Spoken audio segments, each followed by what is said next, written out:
Hello, everyone. My name is Nathan, otherwise known as Old Man Builds, and we have Shawn Calderon here today, and we also have the Benny Factor. Guys, how you doing?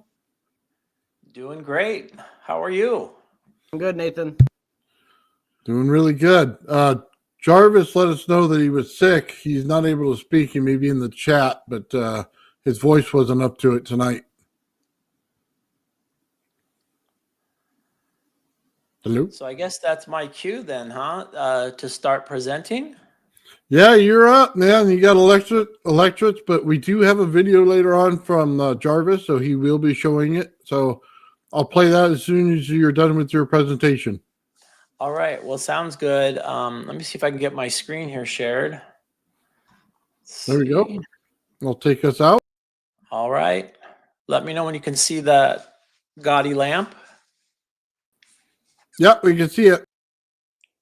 Awesome. All right. Hey, welcome everybody. It's great to share what's going on in my lab. And I first just want to say that I appreciate all you guys. I appreciate the love, all the kind comments, and I really like the questions. So I'm looking forward to sharing with you what's going on in my lab. So what you're seeing here is a thrift store lamp that I picked up for a couple dollars. If you look at the yellow sticker here, it still says Goodwill. Well, that's stuck onto this coil here. From my examination, it looks like it's what's called lead glass or crystal glass. So I thought, well, there's some potential in this. So let me see if I can take it out and what can I do with it? The thing weighs about 3 to 4 pounds, and it's not like regular glass.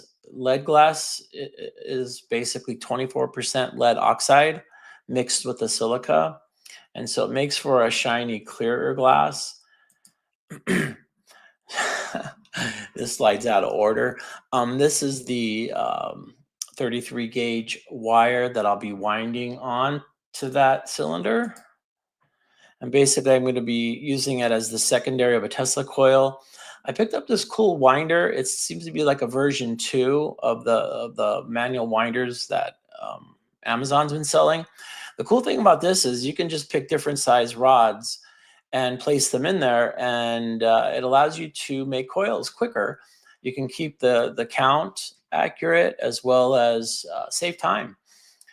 So I found this, and these bars here that you're seeing, when I go to thrift stores, I'll pick up the old junky laser printers or the old inkjet printers.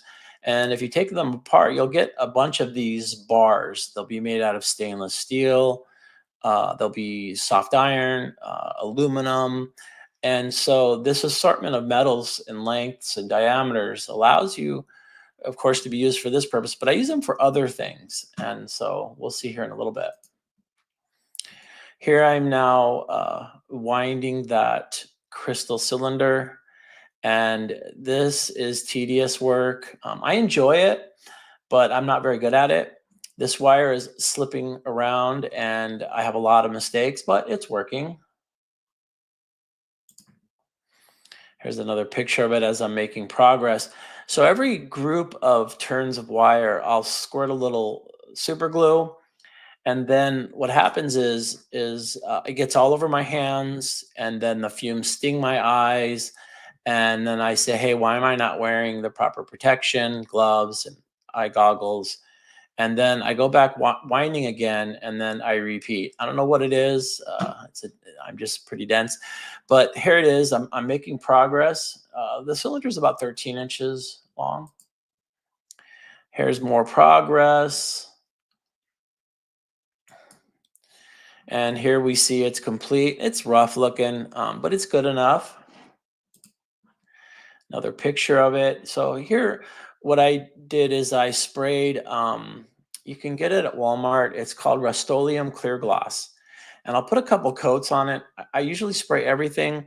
I did make the mistake of saying that I sprayed my spheres, which I don't spray my spheres because it doesn't really seep into the grooves very well. But it works really well because it'll take any type of magnet wire that doesn't have a really good enamel coating on it, and it'll strengthen up that insulation value. So that way, when you use it as a Tesla coil, you don't get any internal arcing or any mistakes when you're sparking, arcing and sparking. Now you can see it here. I'm going to test it with both a cylinder secondary and a concave secondary. Oops, I can speak. And I'm using the side tube Archangel ZVS board.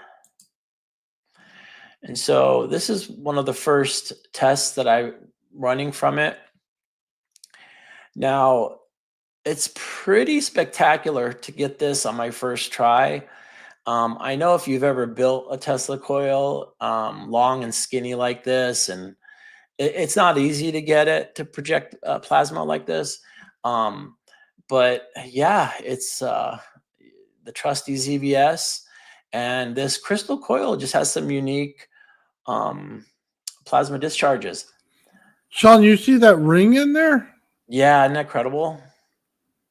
Yeah, I was just gonna say, what the F? That is insane. Yeah. Is it the wire that's making the ring?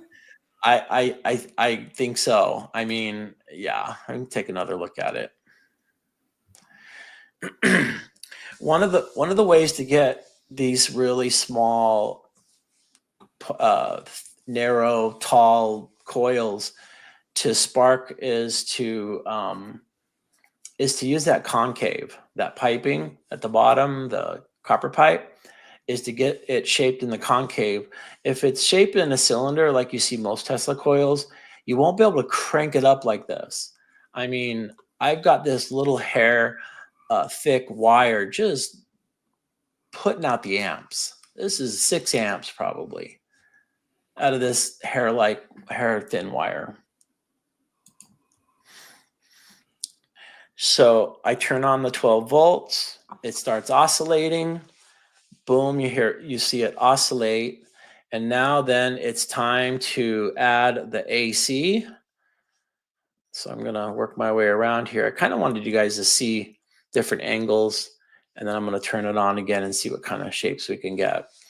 But again, I've never seen such a small, tall, thin secondary coil put out so much plasma like this.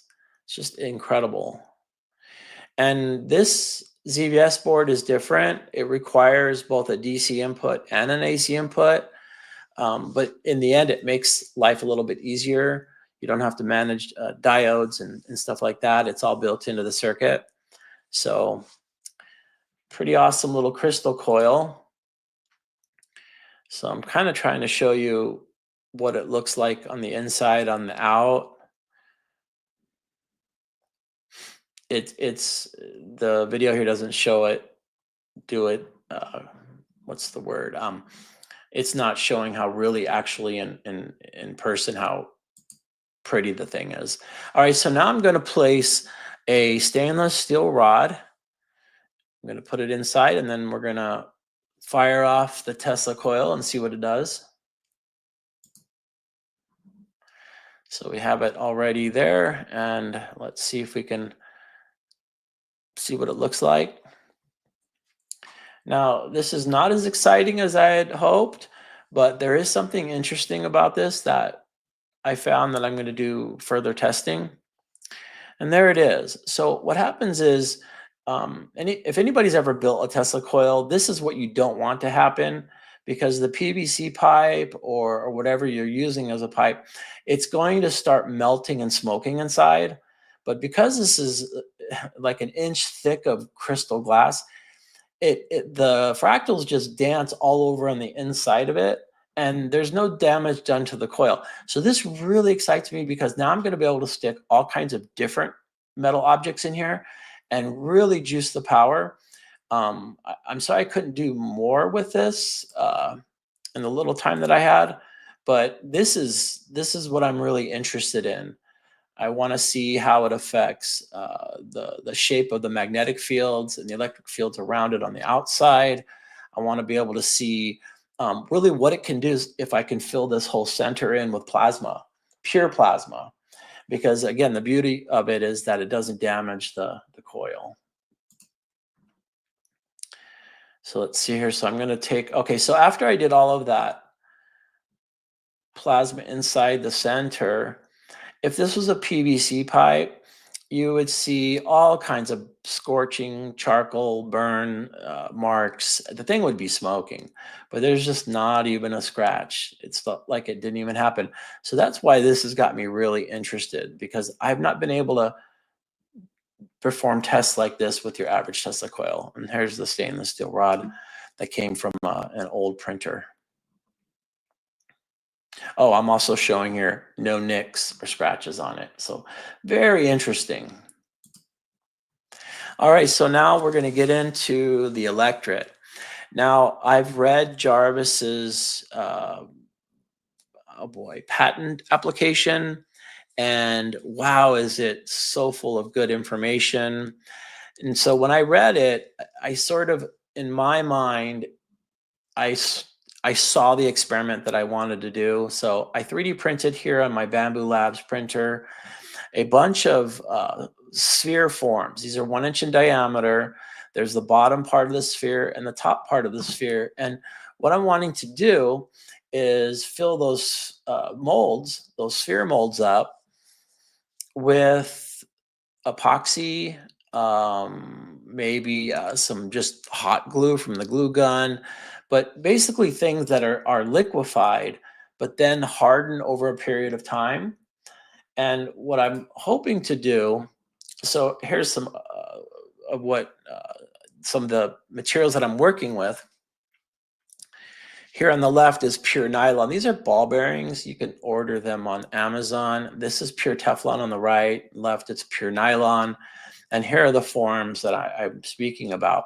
So I was thinking about different ways of heating up these materials, these spheres, to the point before they liquefy, and then zap them with high voltage DC.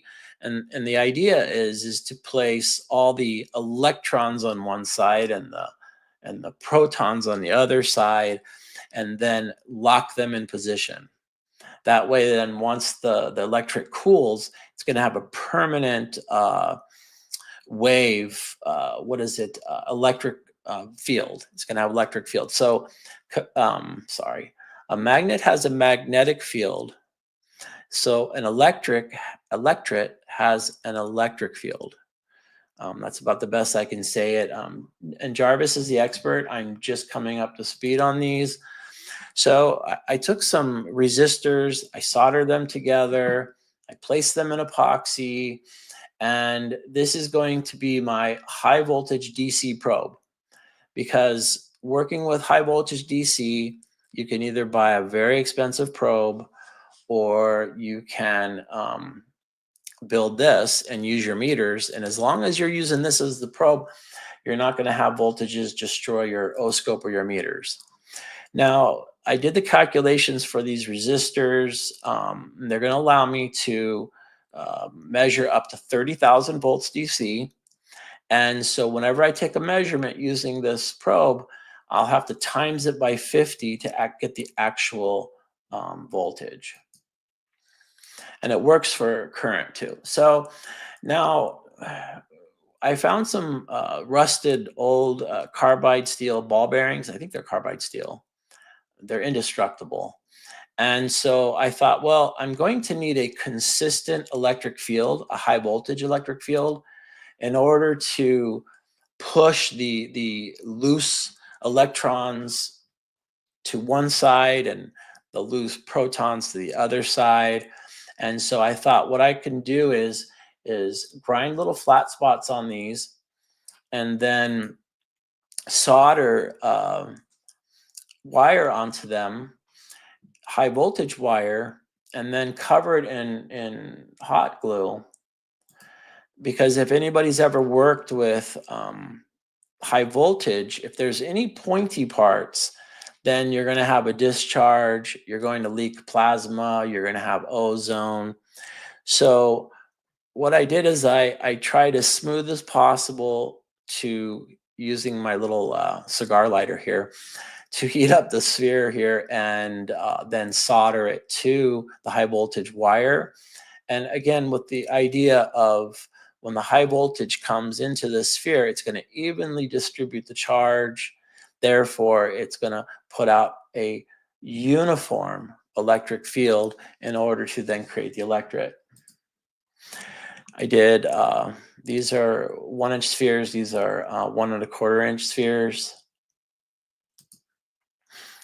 So I started out with seeing, okay, you know what? I'm going to put a sphere on each side, hook up the positive to one, the negative to the other, and then whatever electret I wanted to make, I was going to put in between them. Now, this all failed, but I'm failing forward. So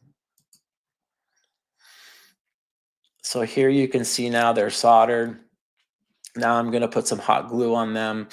And if you look in the back here, you'll see here on the right where my arrow is, these are what are called high voltage generators. Now, they're not high voltage generators as they're listed in Amazon, but this small one here, you can put 3 to 6 volts in it, and it'll come out with, oh boy, thousands of volts. And then the larger one here on the right, you can buy those on Amazon. These are rated at the 6 to 12 volts high voltage generators. Now these output both a very high voltage DC as well as significant AC voltage. So these are strange creatures here. They're very inexpensive. So I thought, well, maybe instead of building my own high voltage DC power supply, I'll start with these and see what I can do. So the slides are out of order here. Sorry about that. This is when I take apart printers from the thrift store. I take all the poles, all the different materials, and I throw them in my drawers. So I always have them for multi-purposed. All right, we're back to the electrets. All right, so these are what the spheres look like. Again, the idea is to put something in between two of them, charge them up with thousands of volts, and then hopefully what's in the middle is affected in a way where it holds an electric field, like a magnet holds magnetic field. So now I'm testing these high voltage generators. I'm starting with 3 volts, and you can see it here. The plasma discharge is very different than what you'll see in a Tesla coil. And so you can actually see it here. I'm going to try to tune it in, and you'll see here that it actually looks very familiar. There we go. You can see it. So that is basically the ring voltage of resonant frequency. The resonant frequency is 13.9 kilohertz, and this is the ring frequency. Now, this is important. These little high voltage generators, they put out both AC and a DC. The reason why the AC is there is it's because when it hits resonant frequency, there's a little tiny high voltage transformer inside, but before it discharges that high voltage AC, it has a little diode, and that little diode then rectifies the voltage, and so you get the high voltage DC. Now, one of the things that does not do this justice is that this white arc here, oh boy, let me move it back a bit. It's running away from me. Sorry, 1 second. I'm having too much fun. Okay. Come on, little guy. It doesn't want to do it. Let's try this. Here we go. Yeah, that's working. There we go. All right, so this plasma discharge is very bright. You'll notice that it's not that violet color or that purple color that you get from a Tesla coil. That light from a Tesla coil is not going to harm you. This white light here will harm you. If you expose yourself too long without eye protection, what I'm talking about is a light welding type goggles protection. This can give you a sunburn on your retina, and you don't want a sunburn on your retina. So this is loud. It sounds like firecrackers. It has a brightness that can harm your eyes. And if you Google it, it lets out a whole bunch of dangerous gases too. But other than that, it's really great to work with. Now, so what I'm testing here is that I'm going to see if I can put these two output high voltage wires. And then if you look up here, it's a little blurry.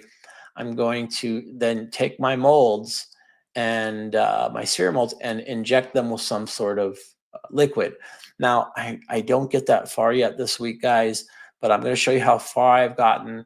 But next week, I will really have liquid, either two-part epoxy or hot glue, or I mean, if you read Jarvis's application, you can use on the other side of the spectrum, like ground glass. And so basically, electrets are in two different flavors. Either they're very positively charged, which are proton dominant, or they're negatively charged, which is electron dominant. So even though these are 6 to 12 volt high voltage generators, I don't like to run them over 3 volts. But here you'll see, oh, okay, I'm going to put 9 volts into it.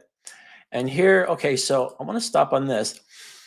I'm using that high voltage probe that I showed you earlier.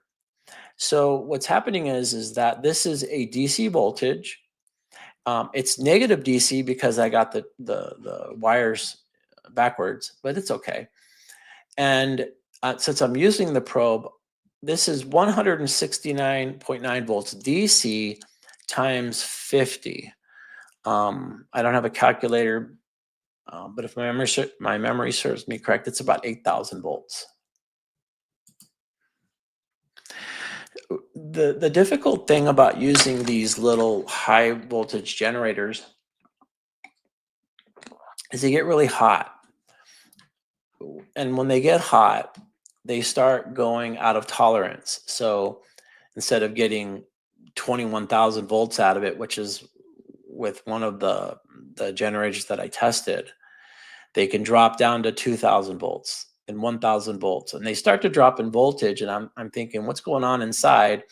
So I look on the infrared and you can see that they're just getting hotter and hotter and hotter. And what I learned, because I burned up a lot of these little generators, is that once you hit about 150 degrees Fahrenheit, it's toast. It's done. I don't know what it is. It's the diode that's melted, or the windings are melted. I don't know what it is, but this is the no-no temperature. So what I'm trying to do is keep these things cool, which they're potted in plastic, so it's not easy. And I don't run them for very long. I run them at low voltages, and my goal is to try to keep them under 1 amp of current. And my guess is that I can get about 10,000 volts and get some consistency. Let's say if I was going to put some two-part epoxy in, and I can run it for about 45 minutes. I'm really thinking I can get that far, and then that would be a point where the two-part epoxy would be almost in a solidified state.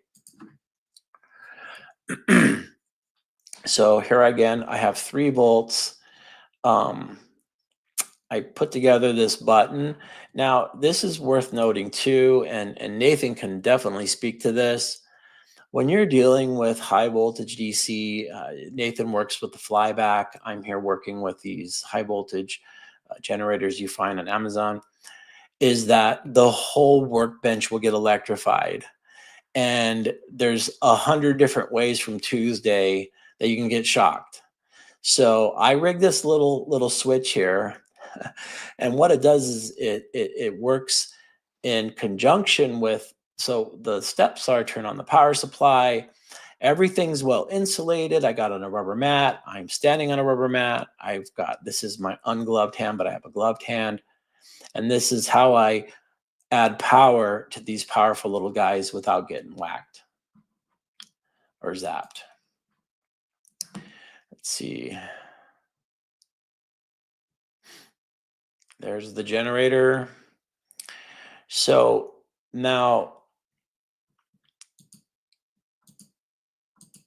So what you're seeing here is I took two heat sinks and I drilled through them and placed these stainless steel rods, pulled out of printers and CD players, and that way, then when I'm getting a lot of arcing and sparking, which is very hot, the heat is dissipated off of these heat sinks. If you look to the left here, I have my molds.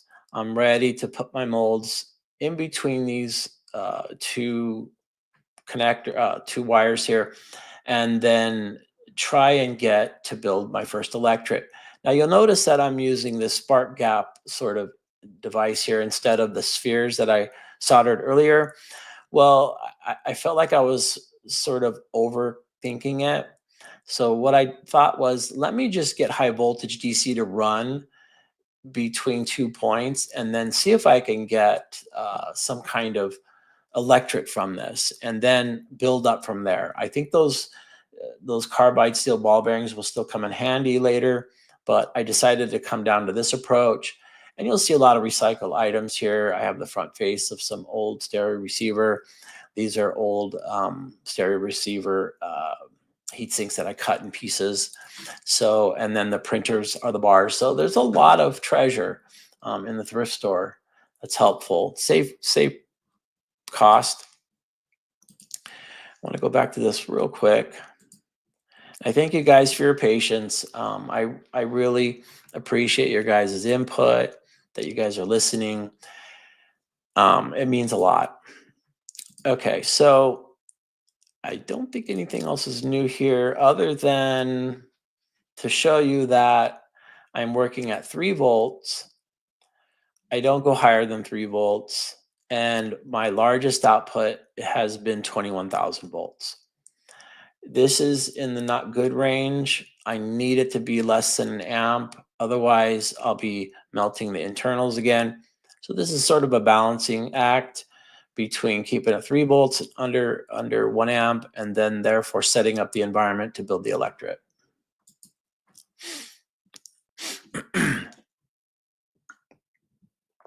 This is optimal right here. 0.72 amps, 3 volts. That's great. That's what I want.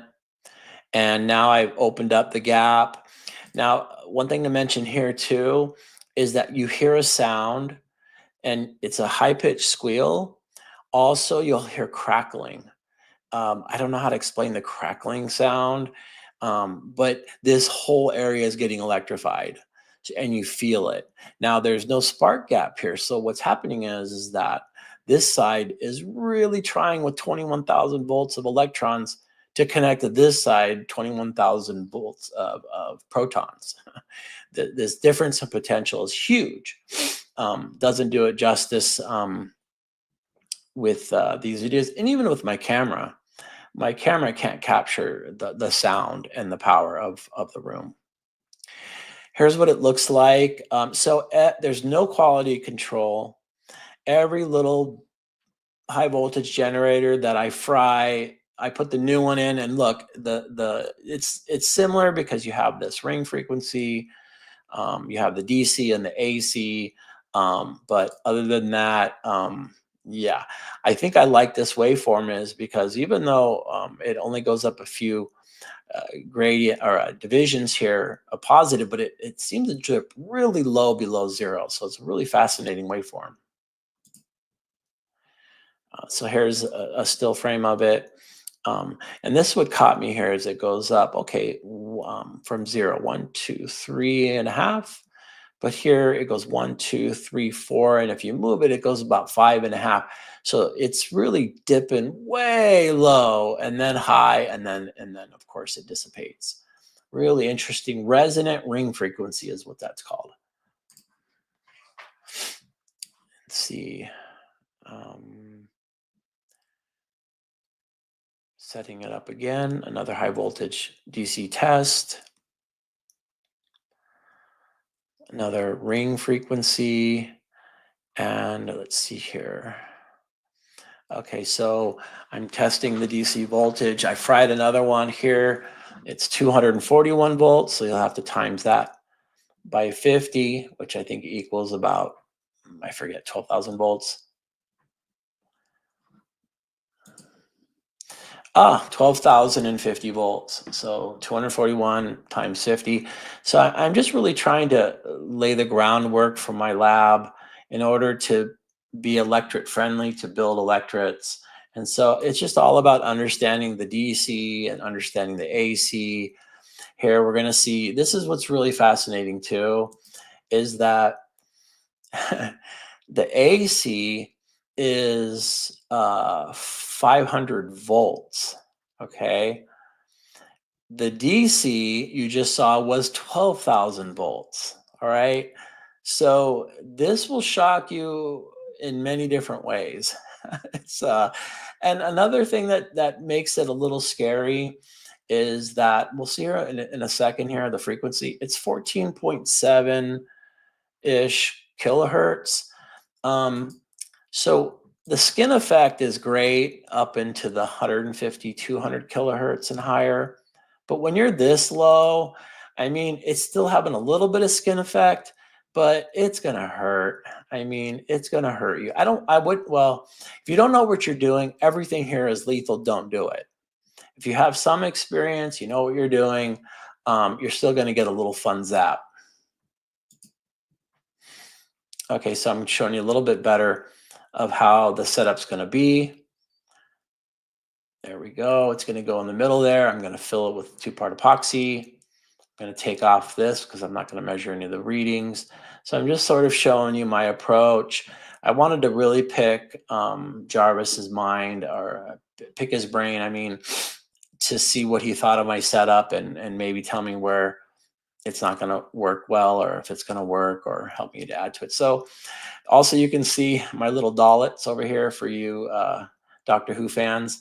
I'm looking to connect these to the high voltage and put out a very uniform, consistent electric field. And so they're in the waiting, but right now I'm going to start simple.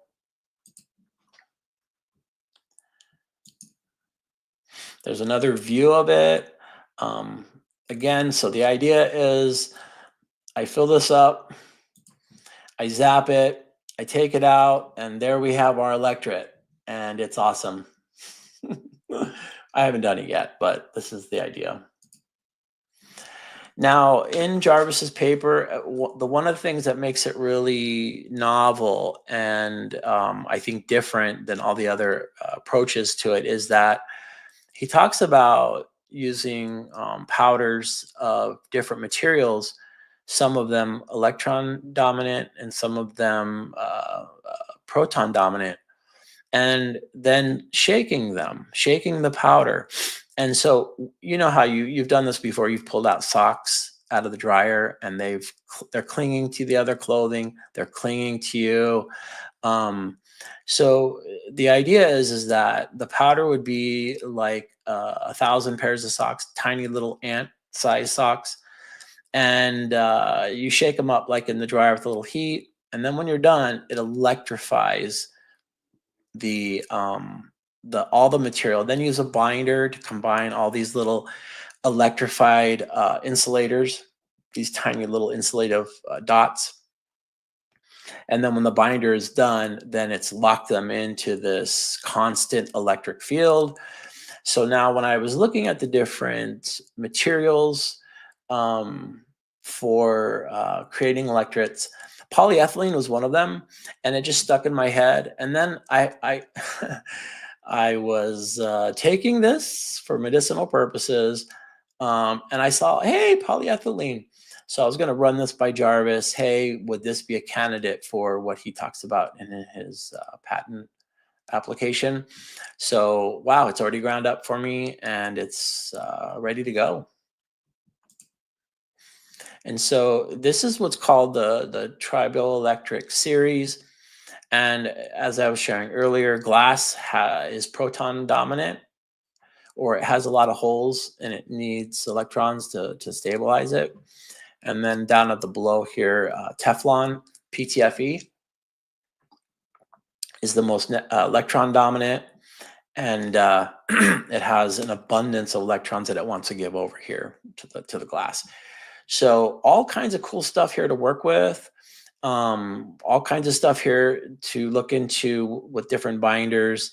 in order to create electrets. I'll talk about here in a second. Here's another series that I found interesting.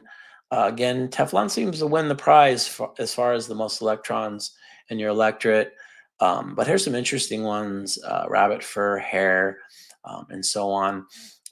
I don't like to deal with the living organic stuff, so I'll probably use mica. But I mean, you're free to do it if you want to build your own. All right, so that's everything with regarding the electrets and my progress. I just put that stuff together since the last presentation, and I was inspired by Gervis. And so I decided to set up what was going on inside of my head.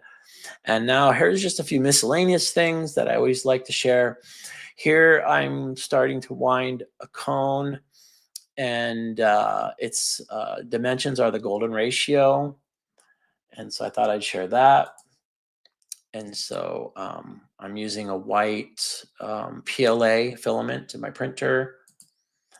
And this is, had I seen all of the junior high jokes that can come from this video here clip, I probably wouldn't have included it.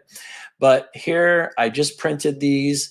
These are 75% the size of the coils and the spheres that I've been working with, or I should say 75% the size of, let's say, the Death Star. And I'm going to be using these with the silver wire. See, I have different colors filaments, and the silver wire is very expensive. So I thought I need to really pick a nice color. I want it to be different. And so I picked this cobalt blue to wind with the silver. And the goal here is I'm going to wind the cobalt blue with the silver magnet wire, 33 gauge. Then I'm going to wind these black 3D prints that are made from black PLA, but I'm going to wind these in 33 gauge copper. So black copper, blue silver. And so as I begin to run different experiments, I want to see how the silver acts versus the copper. And that will just begin the first test that I'll be doing with silver. I have a whole bunch of other stuff I want to do, but I thought I'd share.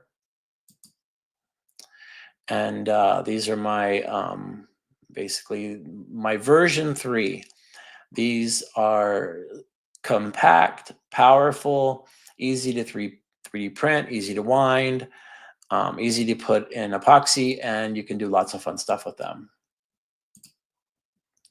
There's that beautiful spool of, oh boy, 2.5 kilos of pure silver 33 gauge wire. I think it's 4.5 miles. I forget the meters or kilometers. So one of the things I do is I really enjoy geometric shapes. So I have bins where when my 3D print fails, or I take things apart from the thrift store, and I just don't want to get rid of geometric shapes. So I have this little plumbing pipe. This cone came out of a vacuum cleaner. This is for, if you remember at the libraries, this is an index card holder. This is also another part inside a vacuum cleaner. And so I love just pulling from here when I need something. And it has to have some kind of artistic quality to it. And so I have all these bins. I'll probably share with you guys what I have. My wife and I, we attached to our house is an airplane hangar. And so I keep a lot of my stuff there too. All right. Oh, okay. So here, these are power supplies that I use. If you want to pay about $1,000 to $1,500 for a high current, clean DC power supply, that was hard to say. It's going to run you $1,000, $1,500, even $3,000. If you buy this kit, it's written here. If you buy these kits, this 24 means it's 24 amps, and it'll go up to about 67 volts, 68 volts. this kit, you can build it and it's under $300. Now I know under $300 is still pricey, but if you really want clean DC, if you really want high amps, these are the power supplies to go with. And so I thought I'd share them. These are the kinds of things. Now, when I say kits, no soldering, okay? It's sort of like putting together a computer for a friend, and you pick this RAM and you pick this hard drive. It's similar to these. It's about 6 different parts. You order it, you piece it together. They're a bit deep. That's just because they put out a lot of amps and you need a lot of cooling. But these are great power supplies. I thought I'd mention them, and you get a lot. Now, this is an interesting sidetrack here, but I was going into my drawer of heat sinks. So if you take apart a lot of old stereo receivers from the thrift stores, you're going to get all these cool looking heat sinks, mostly aluminum, sometimes copper if you're lucky. I took 2 heat sinks. I probably mentioned this in another presentation. I was going to use them as a capacitor. So I sprayed them with the clear gloss so that way they wouldn't conduct. So I sprayed them in the clear gloss. So you see me pushing them together here in the bottom. Even though they look like bare aluminum, they're not. I sprayed them with that coating, enamel coating, it's clear. And now as I put them together, the air in between is the dielectric. And then, of course, the aluminum on each side are the plates. Now, what's super cool about this is if you look at my LCR meter, I have about 1/2 nanofarad. I'm going to zoom in here now. As I begin to squeeze those together, it goes up to about 7 nanofarads. 7 nanofarads, that's a lot. To have a 500 picofarad to about 7 nanofarads, that's a better variable capacitor than you can find. I mean, unless you can find one, I can't find them.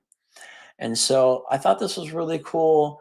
I thought I'd share it. If you have heat sinks, spray them here. Now I'm going to use it as a capacitor here to show you that, hey, this is not just on my LCR meter. This is actually working as a capacitor. So you can get the idea here.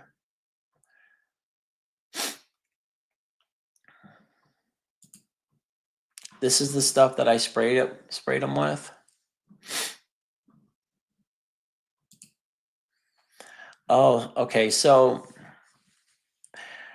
one of the cool things about having the clear crystal secondary for your Tesla coil, you just get to do things that, like, I'm trying to figure out the strength of when the field, as it moves up to the top, it gets stronger and stronger. So down here, there's nothing. And you'll start to see that, okay, I'll get a little bit more plasma, but you're seeing it build up. So it starts off right about here. And that's interesting to me because this would smoke a PVC coil. That crystal glass is cooling things. And like putting metal inside of it and pumping it with power, you can also really have a fun time on the outside.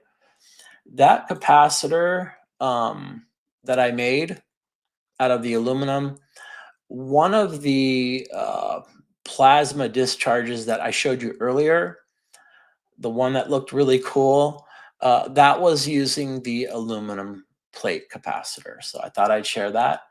And I think this is the end. Yes, this is the end of my presentation. I thank you guys for putting up with me for 44 minutes, as always. And I'll give it back over to you, Nathan. Hey, Shawn, can you put up that that when you first did the Tesla coil on this one again, where it was doing that circle? It's Yes, actually the let me find beginning. it. Yes, let me find it. I'm sorry, I'm all over the place. Yeah, by the way, it was a great job. Yeah, Awesome. Thank amazing. you. Thank you, Shawn. Love I your appreciate presentation. that.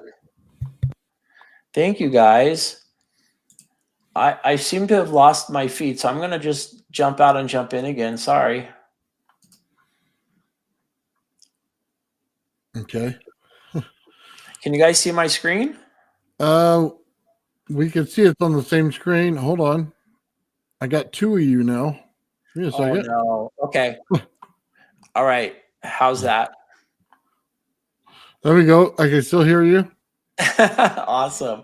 And no echo. Okay. I'll find that video of the circle of the shapes here. Appreciate all the love, guys. Awesome. And it'd be great to go through your questions here in a moment here. I just want to find that video for Nathan. You want me to pull this one off for you, Shawn? This video, so you can pull the new one up? I'm sorry. You said you had a video to show? I'm just going to go back on my presentation here to one of the clips. Oh, you have it right there in the same. Okay. Yeah, because Yeah, I sometimes have you it in have my. to bring it down and put it back up with this StreamYard. Oh no, I can do it. Thank you so much. Mhm. I just need to find it. Here we go.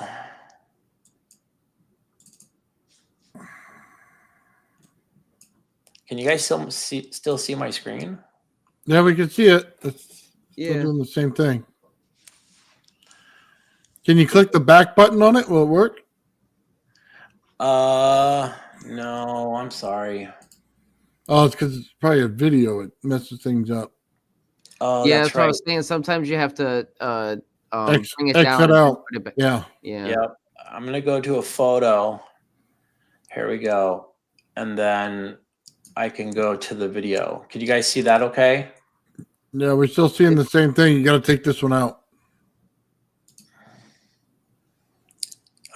Oh, I see it. Oh, okay. Let me do that. There you go. Hey, real quick, while Shawn's looking that up, I just want to thank Joe, and I also want to thank Aurora. We have 2 new members. Oh, nice. Thank you, guys. Your memberships mean a lot to our team. They really help us out, and we're on a roll here. We're gonna crack this algorithm soon. Awesome. I just want to say on a personal note, thank you guys. I really do appreciate it, and I'm working to put a lot of member content out there that you should enjoy.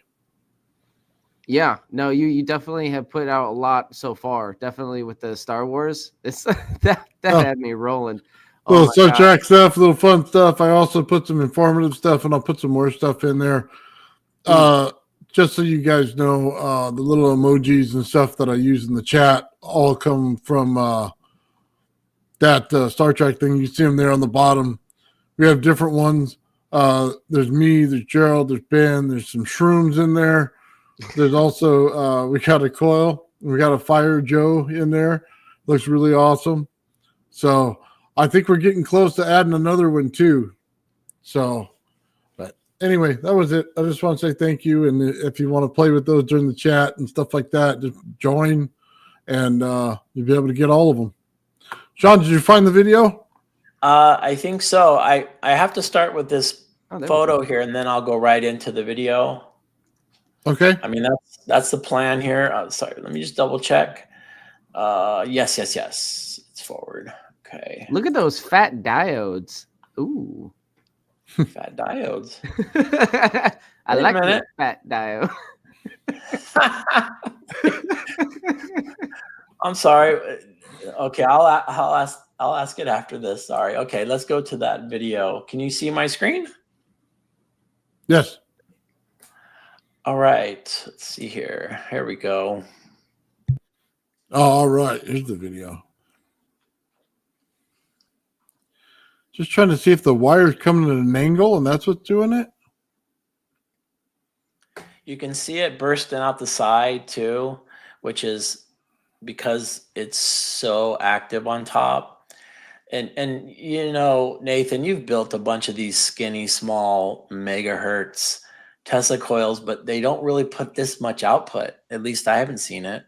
Oh no. And look at it's mesmerizing. It's It is. forming the ring and putting out all that extra. Wow. There you go, Shawn. You got to put that up as a short on your channel. Definitely. Sounds You good. get lost in that. I appreciate that, guys. I really do. I mean, I know it sounds kind of corny, but thank you juice is really good to run on sometimes. I appreciate it. So you just want to watch it Yeah. one more time? Yeah, that's Oh, yeah. wild. This video should be like the feature for your channel when like people land on the landing page. This Oh, should be you're what they fine. see. This video right here. This is so cool. I appreciate that. I honestly didn't notice it because I was just last minute, and you're right. It's pretty cool looking. Yeah. Yeah, everybody in the chat loves it. Awesome. All right. Thank you. Let's see here. How can I do this here? I'll do Plasma channel's gonna be jelly. I don't look, honestly, I don't know my head from a hole in the ground with YouTube. So my channel's in a sorry state, but Nathan's gonna help me. So, and Ben too. Oh no, you're gonna definitely grow, and you're gonna inspire other people who do stuff with Tesla coils, and it's gonna spread. It'll Thank spread like you. wildfire. I appreciate that. Thank you guys. Thank you, Vortex, Ulysses, QUODTN. I have no idea how to say that. Thank you, Joe, William. Man, there's so many nice things in the comments. So, Nathan, you said you had a way of only filtering on the questions, or do you want me to skim through these? Go ahead and skim through them. Yeah, because I started them last time, but we're kind of busy in the chat. No worries. So the first question is Society of High Sciences. Think what burns your eyes is the high UV output. Yeah, I think you're right. I think it's a high UV that hurts your eyes when you're using the high voltage DC. Here we go. Here, William's saying he should wrap that with a magnet wire and seal it and put that in the core and test what happens when the magnetic waves push against the electric. Any thoughts, Nathan, Ben? It would be an interesting experiment to see if you can get that Tesla coil to get a heavy enough charge on it with a magnetic field, which I don't know if it's possible, in order to get an electric in the center of that crystal coil to put, you know what I mean? Yeah. Put a charge on it, but I don't know that that's possible. Yeah, good point. Aurora was looking into a 1957 electrical engineering book this morning for electric materials and found a hole. Ben says, holy moly.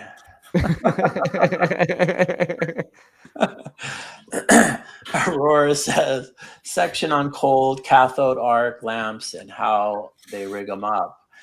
There's a lot of cool stuff in those old electrical engineering books, or those old, not Scientific American, but the Popular Mechanics, Popular Electronics. A lot of cool project in those. See, Vortex says that his high voltage module did not work. I was in the middle of making it on the last video. I used a smaller one. So yeah, these, I don't know if you guys have ever ordered these off the internet, Nathan? Yeah, I have several of them. When I first ordered them and played with them, I thought, oh my goodness, this is going to solve world hunger. I mean, I thought it was amazing. I had a nuclear reactor in my house, and then after getting shocked a bunch of times, and then they either failed a lot or they didn't work when they came out of the bag. And so it's sort of rolling the dice. I have a bin of about 30 of them. So I'm all set up for Electrets. Wow. But yeah, it makes sense. I guess the key is to really watch the current, keep the voltage as low as you can, and you'll get some time out of them. Thank you, Crypto. We love Shawn's work. I got a question for you. You show a spark gap above it. So What's the what? I thought you guys were just running positive to one and then negative to another, but not a spark gap. Yeah, the spark gap's not desired. It's just in testing. You want to move. You want to see different distances to test the electric field, and so that's what I was doing. Yeah, sparks is what you don't want. You don't want that crackling sound. You don't want that high pitched squeal.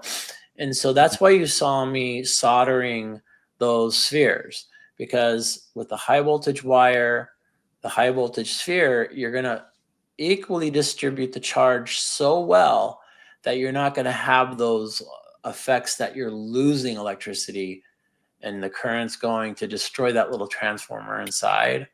Okay. And so that's where the extra care is. But the reason why I had the spark gap is to show how electricity DC is going to go at a high voltage through whatever is in the center. But I should have mentioned this earlier, without the sparks. Okay, but again, let me just go over this because I'm kind of unsure about this. When I asked last time if you put one on each side, I was told no, that it would be one only. So if this is your positive and you had a tube and you had a bolt on the end of that tube, you just hook that anode to that bolt, and that would be your, say, positive charge on that one. Is that wrong? So it's not wrong in what you're talking about. So I'm talking about this word's used quite a bit, but the dipole, or we'll just say two poles. So when people say dipole, they usually refer to a magnet and it has a north and south. Di is two, pole is either the top or the bottom. What you're referring to is what would be called a monopole. Mm-hmm. And so a monopole was literally just has the positive or just the negative. And so I think that's what you're speaking of. I'm going to be building a positive and negative electret or a dipole. Now, I have no idea what I'm talking about. So you Jarvis is the expert. You want the ball to be negative on one side and positive on the other. If I'm creating a dipole. Mm-hmm. Okay, that's what I'm asking. Okay, so it's different than what we were talking about last time. All right. Yep. One pole, monopole, that's what you're talking about. Only one wire. And then everything charges the electric to just one field. Either it's a negative or a positive, that's it. Okay. I'm trying to do, what I think is the easier is to just add the massive high voltage and then put something in the middle and hope for the best. Okay. So, all right. Well, some love from Crypto. Thank you. Let's see. Looking through. There's some off-topic fun in the chat, as usual. So people are talking about the plasma channel. I think my channel having 50 subscribers is already scary enough. So I don't know. I'm happy with you guys. So I like our little community. Let's see here. Right. Aurora says, okay, wait, I don't even know if I should say this. Aurora says blue balls are the key to good steady stream in the middle. Oh no. Yikes. I don't even know why I read that. Sorry guys. I'm dense. We've all done it. I've done it. Just the last podcast. Remember with the chocolate bubbles? Holy cow, I'm sorry. I'm very slow. You might want to read them first before you say them out loud. Let's see in this chat. I know I'm now reading them in myself, and sorry about that. This is a family-friendly channel, so it's okay. Like I said, it just happened to me. Oh boy. Horrifying. So Society of High Sciences makes a comment here. The spark gap will cause the current to take on an impulse wave. So there's some resonant frequency going on inside. And of course, that's where we get the resonant frequency waveform. And I think that's what's sort of emanating as maybe like a transmitter, whereas the DC is coming out as the final product after the diode. It's a tough one to explain. Spark plugs could work too. It's interesting. They could definitely handle the high voltage. A ball of ice. I've never thought about that. A ball of ice. That would be a really good way to become part of the high voltage circuit. But I'm not the right. What's that? Yeah, you say put it the high voltage to the ice? To the ice ball. Oh, if it's being frozen at the time you're putting the electricity into it, it'd be very interesting. Yeah, exactly. Yeah. But I wouldn't want to be touching it or be near it. Yep, turn it on and run. Yeah. So we're getting comments on the Tesla hairpin circuit that we always write down and then forget about. So I'm going to write it down again. Sorry about that. Because it's always interesting, but yet we never move any ground on it. Mm-hmm. Let's see. I'm just going to write it down. Thank you, William. He loves what he's seeing. Let's see here. Anthony says, keep building stuff. It's a Frankenstein movie. Sorry. Yeah, I sometimes feel that way when a lot of voltage is flying. And also, I was thinking, because you also source so many different parts, you have all these different parts lying around. You just like whip something together with, Dr. Frankenstein. That's awesome. Yeah, thank you. I really appreciate that. What's up, Mike? Means a lot. Hey, William says, "Hey, Mike." William asks or says, "What we are watching is real science." That's cool. Right.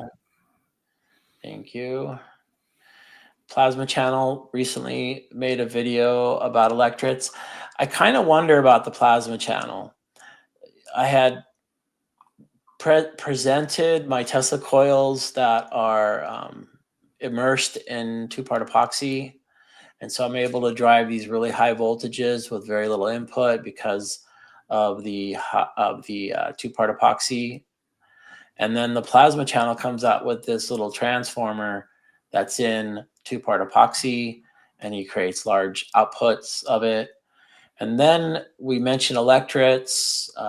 We just started talking about it. Then on the Plasma Channel, he makes Electrets. Now, I'm just saying these are coincidences, but if he starts looking like, he comes out with a crystal coil and he's putting stuff inside of it, we're going to know that he's so. But I did see it actually. We might have a secret fan, is what you're saying. And if it's that, yes, as long as he's not putting out any copyrights or anything, that's cool. He'd be cool to have a secret fan as a secret fan. You know what? I actually built his ion thruster. It works pretty good. So, wow. Yeah, it was really cool. He got a patent on it too.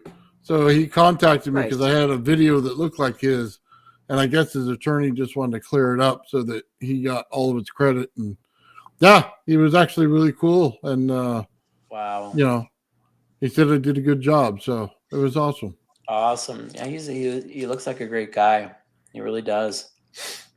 So William mentions that it's static electricity, and that's correct.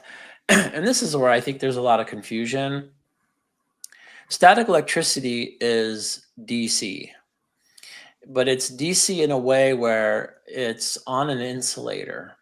So you have all of this DC voltage on an insulator. Let's say it's on your pair of wool socks. You have this, your wool socks, you pull them out of the dryer and they make that crackling sound, and you can see all the little hairs on the socks. They're sticking out straight. That electricity cannot go anywhere because it's on an insulator. Now, if it was on copper, it has a conductor, it would actually flow. That's what we call electricity. But when it's stuck there, it's called static electricity.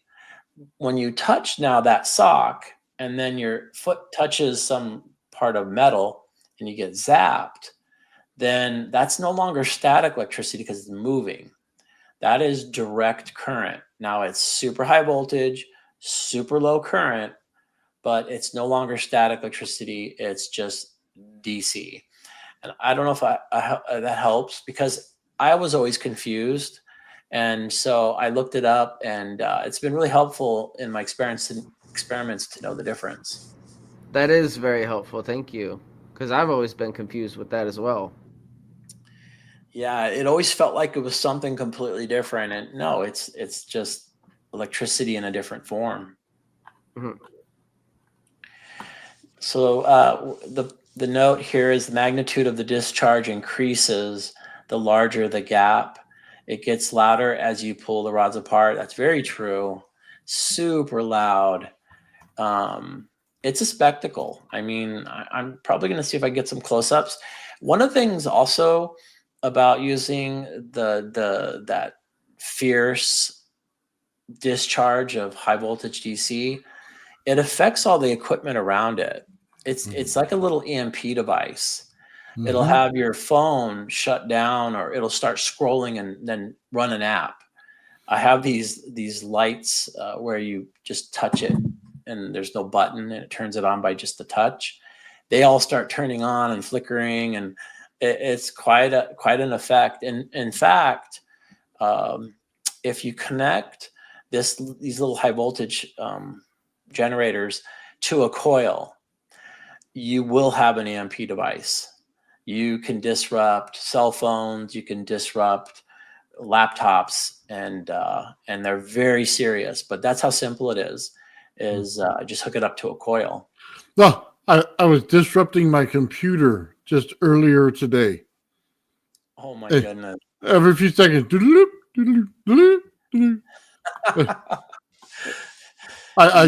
Sometimes it'll change the channel for me. Mm-hmm. So it'll scroll through YouTube for me as I'm hitting the high electricity in the garage. That's awesome. Yeah, it'll just keep going to different channels and playing different videos.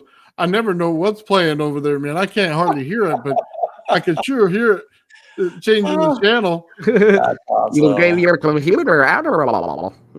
Yeah. I don't even know what's on, man. I look over there and I see all kinds of weird stuff, and I'm going, oh no, my whole page is gonna be filled up with this junk. That is funny. Yeah, that's funny. You'd think the Tesla coil would be more damaging, but it's not. Oh, not even at all. It's okay. Don't get me wrong. A Tesla coil has its little effects. But the arcing of the high voltage DC is the most effect, has the most effect.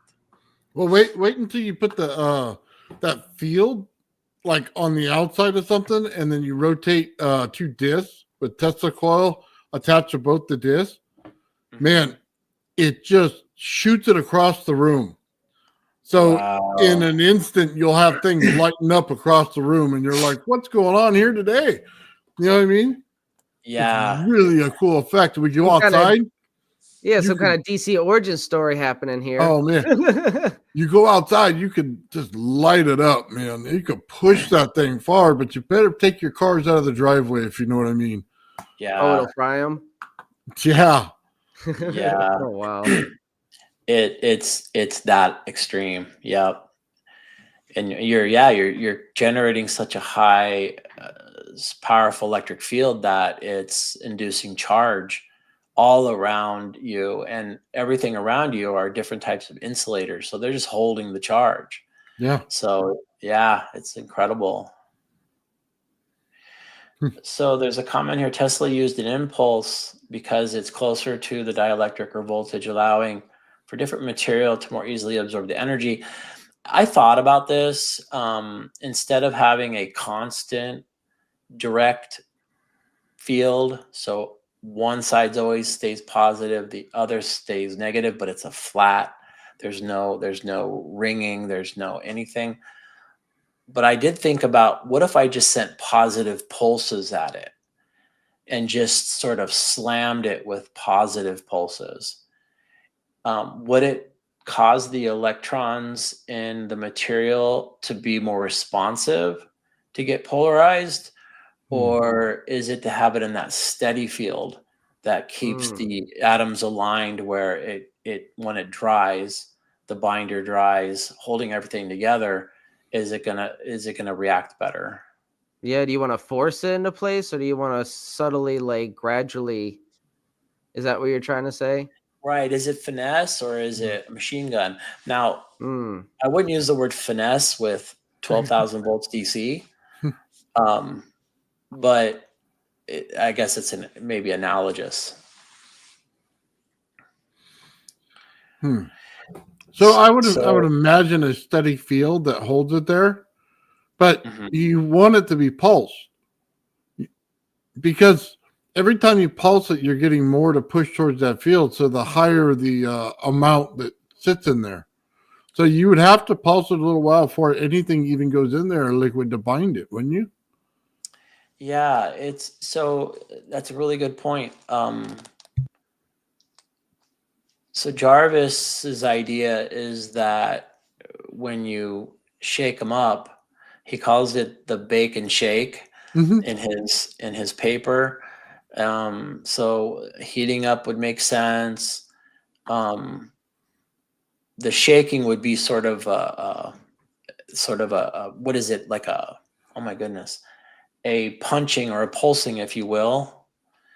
But that would just dislodge them. You would need a static field to then align them. Is that what you're saying? Yeah. But So, you need to charge them. So I don't think everything get charges at once. It's kind of like the difference between just running straight DC and then pulsing DC onto like your coil or something, and then you have a magnet flip, right? right. It's kind of the same effect. You don't want to just hit it with just straight DC. You want to pulse it. So are you thinking mixing the two, or are you thinking doing one and then the other? It's got to be in a liquid state long enough for that pulse to take effect in order to put that charge on them well enough. That is key. Exactly. That is key. So William makes the point he can't wait to build his own lab. Awesome. Good luck on that. So these have been used as stun guns, according to Anthony. That is true. You can actually convert these into a stun gun. But because you have no idea what's inside of them and no idea what's going to come out of them, they could be very dangerous. Let's see here. Lots of love in the comments. Thank you, guys.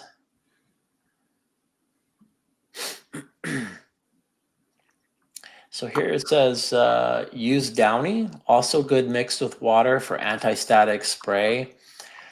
Yeah, the fabric softener actually has a lot of effect on some of the things I've been trying to do. One of the insidious things about fabric softener is when I take a cloth out of the towel bin and it's just been washed and dried, and I go and clean off the plate in my 3D printer, that plate is no longer sticky. So when I'm doing 3D prints, it can stick to nothing because of that fabric softener. Fabric softener can also remove the static effects that you want. And so, yeah, it's interesting how it comes into play. I learned that the hard way. I'd never use that for that. I'd use rubbing alcohol. So I was just wiping it clear with a little bit of wet, like a wet towel, But then after everything was slipping, I looked it up and it says, hey, do you use fabric softener? Do you use those towels to wipe off your build plate? Yes. One of the things that has been helping my build plate stick better is Windex. Have you heard of that, Nathan? No, like I said, I just use the rubbing alcohol. Not rubbing alcohol, excuse me. Isopropylene or something. 90, Isopropyl. yeah, Isopropyl. 90 something percent. Yeah, I've heard that too. It's a little bit harder on the plate. Windex, I think, is a little easier on the plate, but it sounds like both of them will work. Oh, I use that stuff on everything, man. It dries real quick. It's instant, and it takes off the oils from your fingers really well. So Yeah. anything like if you charge the pipe or something like that, Mhm. you'd want to clean it and that stuff so that it's perfectly clean, evaporates quickly, and there's no residue left behind. Yeah, that makes sense. I use alcohol on everything. I just because then I know my surfaces already. Because you're right, a little hand oil, a little something, and that will affect your experiment later. William says insulators make good electrets. Yeah, that's true. I don't think you can have a metallic electric. I think there's too many free electrons. PEG for constipation sounds like a terrible idea. What's funny is that it's a laxative that's sold at Walmart, but it's made out of plastic powder, plastic chips. I don't know how healthy that is, but I use it from time to time. So society says intrastic polymaterial have the highest negative factor. Yeah, the triboelectric series of materials is fascinating. Which has the most protons, which has the most electrons, and these are just items that you have in everyday life. Polygon says you can dope material as well. That's true. So combining two kinds of proton dominant materials or two kinds of electron dominant materials. So yeah, doping sounds like a cool idea. Vortex says, I'm wanting to try sulfur powder as negative aggregate. So Vortex, who is Gervis, is the electret expert. So we'll be referring to him. And now there's some talk here about different materials, and there's a lot of fun, some joking. Sorry, I'm being annoying. Hey, Shawn, we got a video from Gervis. Yeah. I think we're mostly through the comments here. You want to go to it? Yeah. Let me. Now, I haven't watched this before, so hopefully everything's good, but it should be.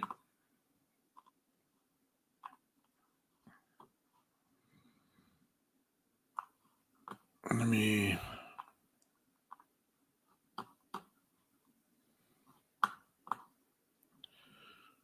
There's no volume on it.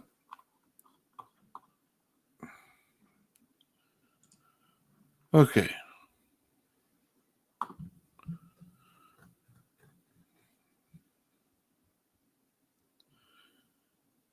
Let's see what he's got here. Pharaoh's rod. Kind of, man, I wish there was a typed part to this. Probably just showing the stuff you need.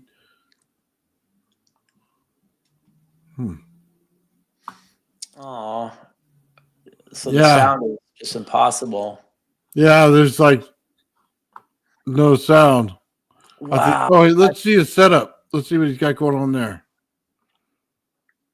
The way he's chaining those neon lights. Look at that. Neon bulbs. Yeah, that's cool. They take about 90 volts each. So they're basically a high voltage not an incandescent, but Let's go back to that a little bit. We'll just. his setup is so cool. He's got the PWM right there, the pulse width modulator. Yeah, he knows what he's doing. That's crazy though. Do you notice that the other end of those lights aren't connected to a wire? This is one wire power. Yeah. He's doing something. The electricity going between those two string of lights, if you go in the middle there, there's a lot of electric field going on in there. By the way, you can't with those high voltage modules. Just so Mhm. you know, you can't connect both sides like that. Oh, to try to hook them in parallel or series. You're gonna blow that light completely up. They eat each other up. I've tried it. Yeah, It's you gotta have an horrible. open circuit. Yep.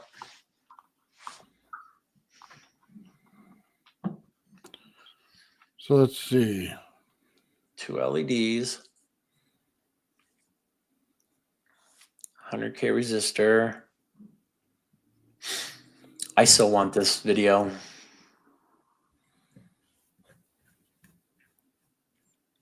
Yeah. You don't want your supercharged balls to explode or implode. See, I always fall into that. I just read it again. I'm so sorry. Oh my goodness. Oh dear.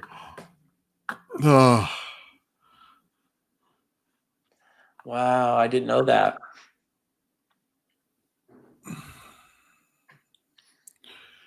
Yeah, we're gonna have to get some context to some of this on the when he's able to speak. Yeah, I think you're right. Yeah, there's a lot. It's a lot of information there, and it'd be better broken down if he was able to tell us what it was. Yeah, I think so. And hook It us up with looks- some of those shrooms. Yeah, what I'll do is I'll go through it and I'll screenshot each one so I can zoom in on it later when we do the when we do another presentation on it. That way, it's easier for everybody to see. Yeah, that sounds good. Yes, he says it shows formulas in there. Yeah, Mm-hmm.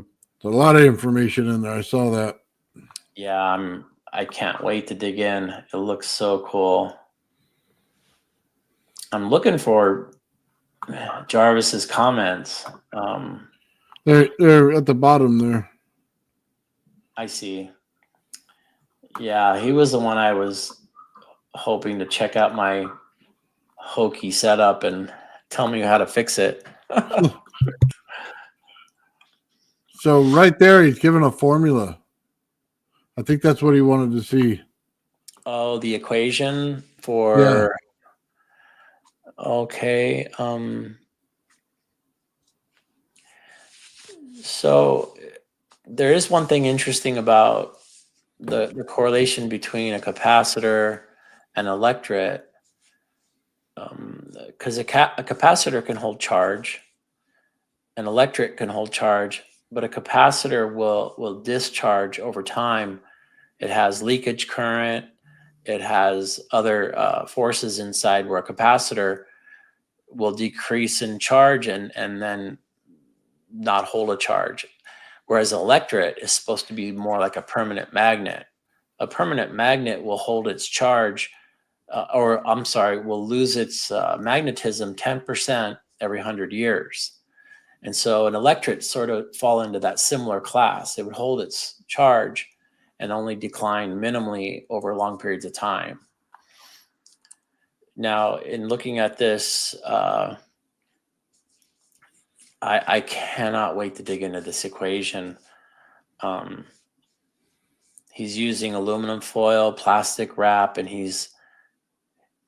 I wish I could break these down real time, but it's cool stuff. Ian has a question. Did you try putting a wire on the steel rod down the center of your crystal Tesla coil and measure the OWE? Oh, that's a cool acronym. I wonder where that came from. The one wire energy. So there should be a little copyright there next to OWE because that's Nathan's. Nathan has introduced that to the scientific language. So pretty cool. I have not put a wire connected it to the rod, but it would be very cool to see if I can measure the energy. That sounds like a very interesting idea. William says the plasma ring seems like a xenon ball. Hmm. Have you guys ever seen that ring inside that? What do they call it? The toroid. It's a white toroid floating inside a high voltage glass. I don't know what it is. A light. Have you ever seen that Yes, before? I've seen it. It's like a torus shaped plasma. Torus shaped plasma. Exactly, Ben. Mm-hmm. I think William is saying it's similar. Yeah, you can see it like spinning around. And you would expect some random spinning because the electrons are coming in randomly, leaving randomly. Why would the wire make the sphere, the torus? Well, Isn't that interesting? yeah, but it didn't show the tornado underneath it. So usually there's a bunch of little ones that go along with it underneath it. And you Oh, were just getting the top one, which is even more amazing. I didn't even notice it until you pointed it out. I'm just looking through the lens of the camera. But yeah, oh my goodness. It's a great discovery. All right. There's some more junior high bathroom humor. Yeah, I think we're at the point where comments are going to be out because there's going to be a lot of that. Yeah. Let me Well, just pull up Ian's video because I wanted to show this as well. All right, because he has that capacitor, Shawn, that's got all the multi stages. He says it's a Master Evo design.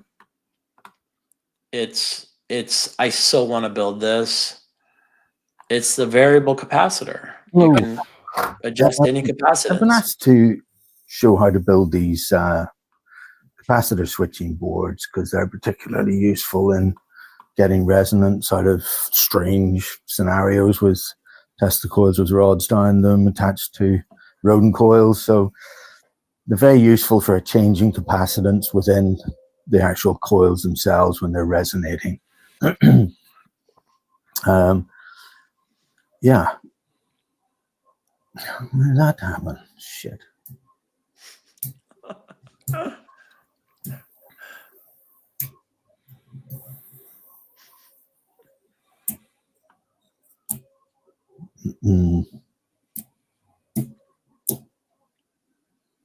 Weird.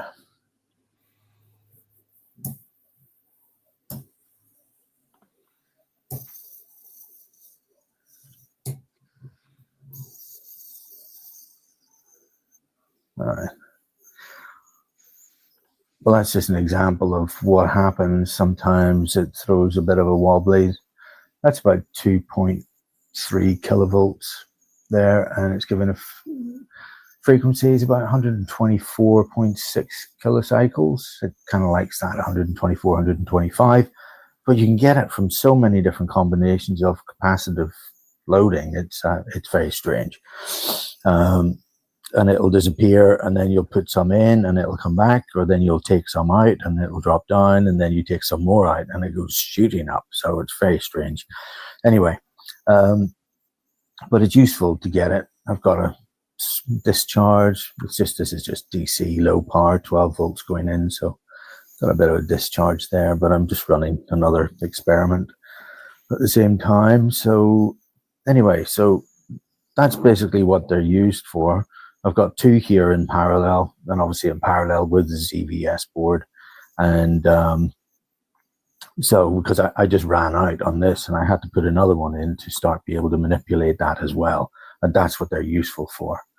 It's great. You've got 2,000 volt capacitors everywhere here, which is fine for parallel resonance. But if you're going serious with series resonance with this stuff, I've got 6 kilovolt versions of it.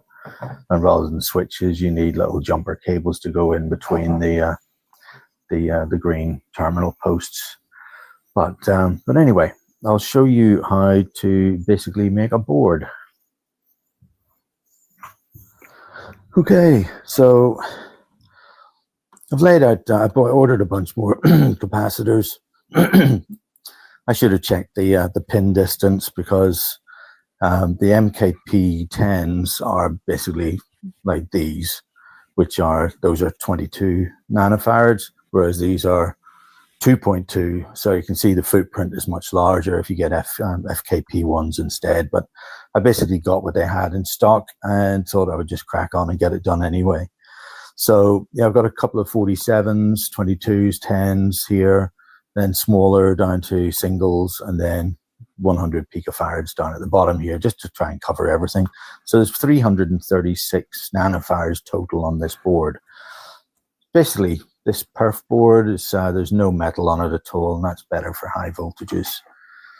Also, credit where it's due, this is actually a Master Evo design. He came up with this maybe about 4 years ago, and I saw it and thought, well, it's brilliant, perfect for what I needed, and I've been using them ever since. So thank you, Master Evo. So basically, I've laid them out, and I've put just marked out where I'm going to put these switches. They've got a reasonably small footprint, so I'm going to just put them in like that, and the switches protrude enough so that you can actually get to them. It's a bit crowded in this board. There's going to be like 40 switches on it, but I've only got 30, so I've ordered another 10 just to have enough to get it all done. But anyway, so 6mm drill bit seems to make the right hole size for these switches, and yeah, these are single throw double pole, something like that, STDP. And yeah, so I'll just crack on and I'll get the rest of the holes built, install all the switches, and then I'll take a look at how to wire it up at the back. Okay, thanks. All right, hello again. That's a rather dull task of putting all these switches in. I'm still waiting. I've got 10 switches missing here, but I've been cracking on anyway. Yeah, these stands are really useful for doing things like this. You can spin it over. The common traces, I've put those in. These are the, I mean, it's obviously, it's not polarized, but if you put all the feet that are together away from the switches into a common line, then that will then work, as this one works across here and across the back here. So it covers all the switches and the switches to go in. Then you can feed the end result of that back to the terminal posts, which will be in the other side. I'm not putting those in until I get these switches in, and then I'll put them on the outside. But as you can see, I've just traced out the lines that made most sense for it. You've got all the single inputs here marked in red toward the switch that they're going to go to. And I want them all to switch on in the same direction. So some of these will come across to the actual activating pin here on the far side, whereas these are simpler because they're just going straight to the top because of where they are in orientation to the switch. But that's basically it. The common line that goes through the center of the switches is obviously for the other side of the capacitors, which is being switched. So they're being switched in and out in parallel. And this is the other side, which is just constantly on, going to the other input to the capacitor board. So again, we've got the one common to the pin that is parallel in all of the capacitors, and the other side of the capacitor is in parallel, but with a switch on it to switch it in and out of the circuit itself. So all of these need a separate little wire going to each of the single switch inputs, which are then switchable on and off to add them and take them out of the circuit. Okay, so I'll update when that's finished as well. Thanks. Okay, so I've got all the little white wires are the other leg, the remaining leg of each capacitor being connected through to the switch.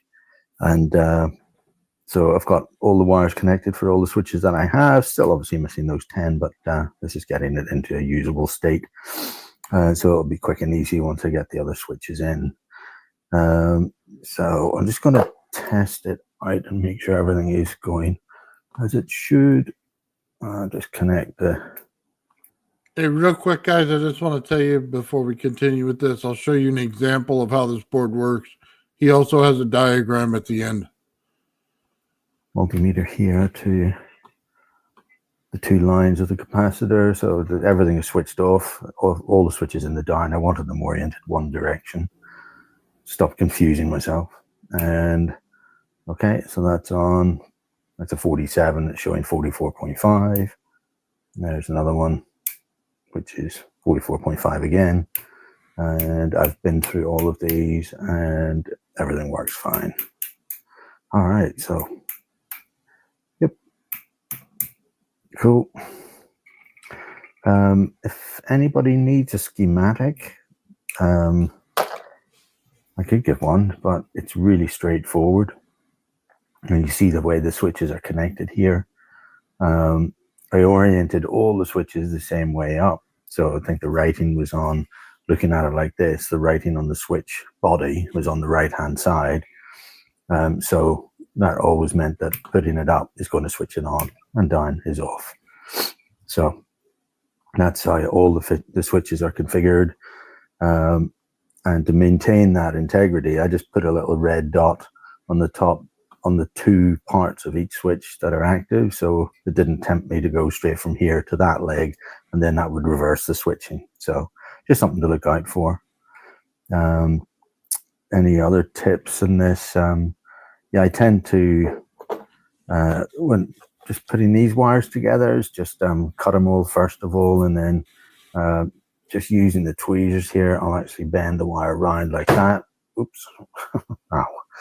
And then just hook it on, guide it round where I want with the other end off, make another circle on that, and then just wind it around the leg of the capacitor, tighten them up at top and bottom, and then go on to the next one, and then just solder them all as a one thing. So there we go. Yeah, again, just to reiterate, one leg of every capacitor is on a common line, so they're all connected essentially in parallel, but the other leg is switched in and out of that parallel circuit. Simple as that. It's really straightforward. Time consuming, but very useful. All right. I hope that helps, and thanks for taking the time to watch. Thanks very much.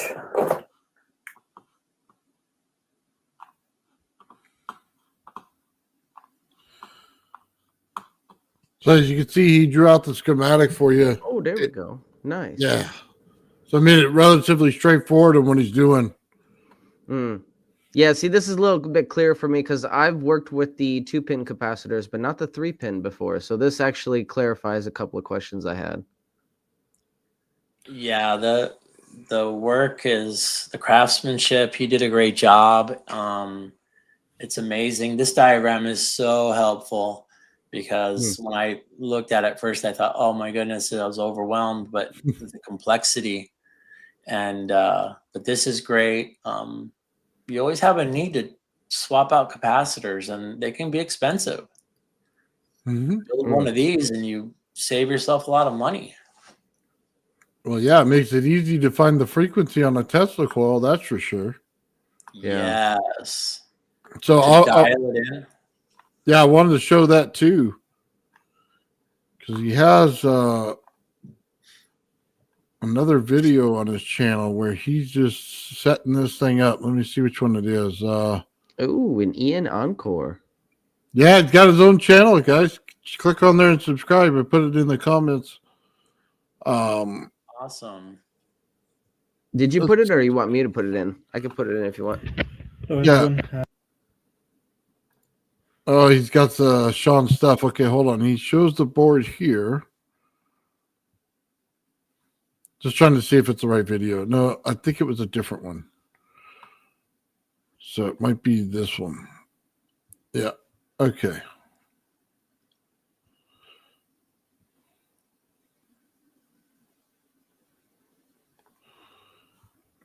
$20 volts. That's a tuning bank for it. It's a tuning capacitor bank. It just really helps. You've got 100 picofarads here, 1 nanofarads here, 10s, and then bigger ones here, but that's for other stuff. And using Shawn Caldwell's his adaptation of schematics is ZVS board, and that's a coil I had, and I just made the primary to do this test.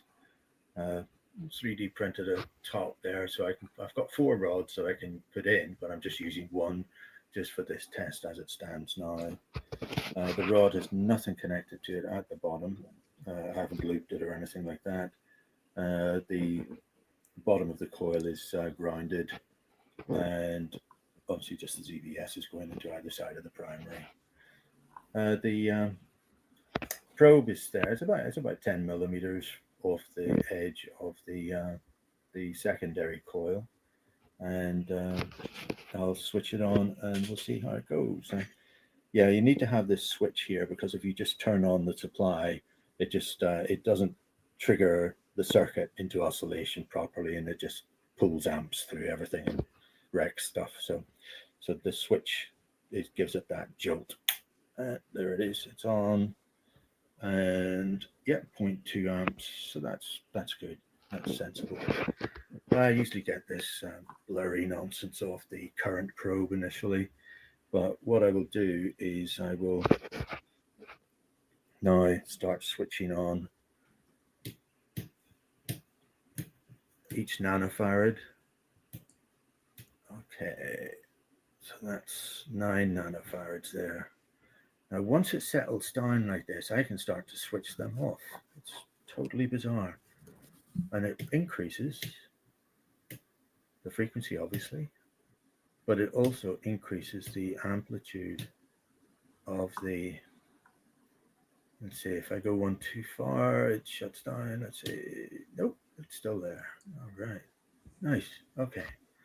Interestingly, so the current probe is on the 1 wire coming off the brass rod, and it is showing 180 degrees out of phase with what the probe is picking up from the actual coil itself, which is interesting.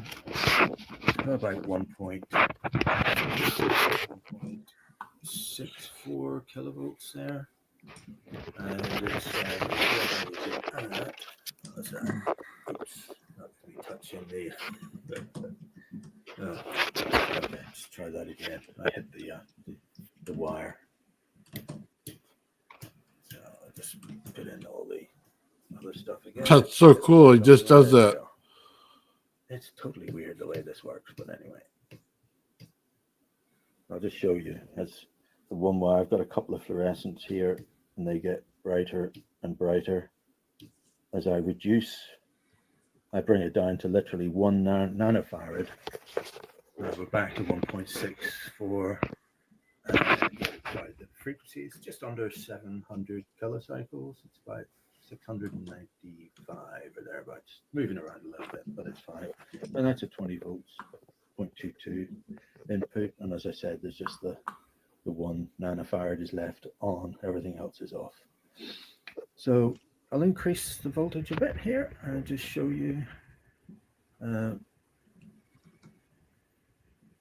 So both the current response and the voltage response is going up, and we're just lit up brightly there. That's me up to, I'm at 30 volts. I'm not going to push the ZVS board because, unlike Nathan, I hate frying stuff.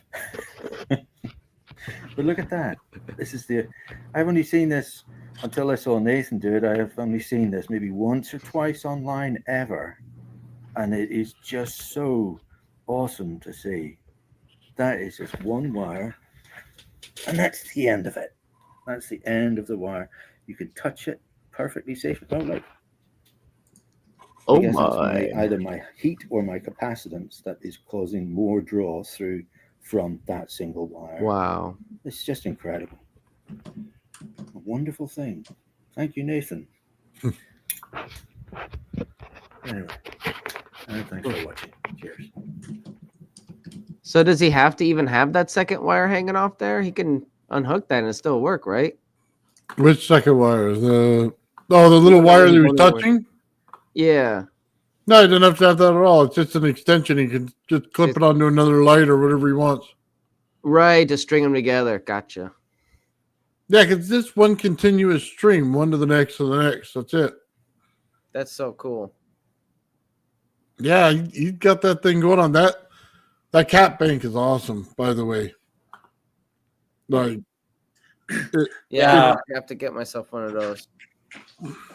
I've always wanted to try and tune my coils down to the picofarad, and I think Ian's board will allow that. It's always in the back of my mind that I'm down to nanofarads, but what would happen with the picofarad level? So that's pretty awesome. yeah, he said he got the design from Master Evo, and you know how he is with his Tesla coils. He's a genius, so it's great, man. Yeah, Master Evo is the master at a lot of things. Yeah, he is. Really good. So that's pretty cool, man. That's we got a whole lot of good content coming on today, man. That's really awesome. Thank you. I appreciate that. Nice work, Ian. Great Very job. good work, Ian. Congratulations. It's amazing. Yeah, very concise and very useful. Well done. Yeah, that was really cool. Ian. So do we have any more questions in the chat, guys? Do you have anything you want to ask or talk about? We'll give you a couple seconds to write any questions you might have. So I wanted to show you something, Shawn, while they're doing this, because I don't know that you got to see it. Sounds good. Thank you, Stefan. Go ahead and answer questions if you need to right now. Sure. Evo makes me a proud Dutch boy. You know, Evo, he's speaking English better than me, but it's often way above my head. I'm glad Ian can catch it with his big brain and translate it to me. Mike Don't says, what is the hairpin referring to? Tesla's hairpin circuit. I know, we hear about that. Oh, okay. Have to check this out. Yeah, Tesla's hairpin circuit. I'm going to have to build that. Yeah. So this is the one I don't know that you did see, Shawn. I know you saw the other one. But I'm going to show you how I connected this thing. Sure. I set up my Tesla coil in this fashion for a reason. I'm trying to go from the Tesla coil with the rod down the center to a second Tesla coil in a bipolar manner. Basically, I just want to know, can I go from the hot of the outside Tesla coil on this one with the rod down the center and then go to another Tesla coil and then resonate it based on the primary to the secondary. Now, normally that wouldn't be a problem if that was your primary circuit, just go into this, not a big deal. But since I'm adding this Tesla coil to start it up with this one wire that goes right here, and that's all I'm running over there, and that wire goes right down to the rod that goes down my Tesla coil. So basically just going to turn it on. The goal is, can I get the energy to go hot out of the secondary of this big coil?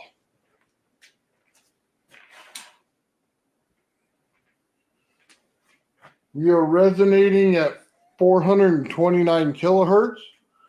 We have 16 volts. So I got 3 amps going in this thing. So let's check it out. Does it get hot or not? So let's go to the end here. This wire, by the way, simply attached to our secondary right there. Attached to the wire. Now,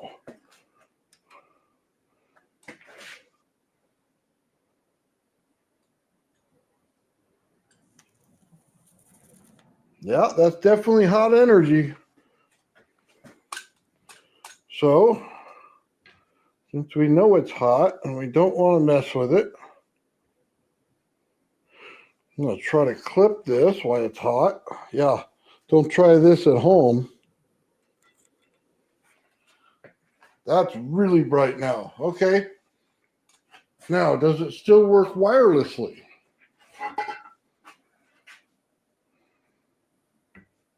There's the lights on. I'll turn off the lights in a minute and you can see it, but you can see it over there. It's definitely on. Now, this one's here in between this Tesla coil and this Tesla coil. That's fun. Okay, we're still only at 16 volts. So this is our number 2 coil. Usually I connect this to ground when I do this. This one will be hot.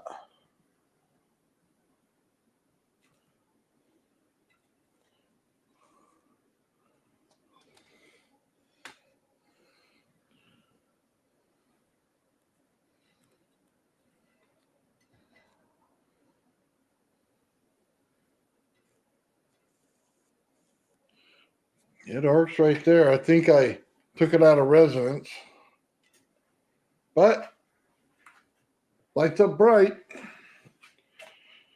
So let's turn off the lights, raise this up a bit, and we're going to check with the lights off exactly how much field I have.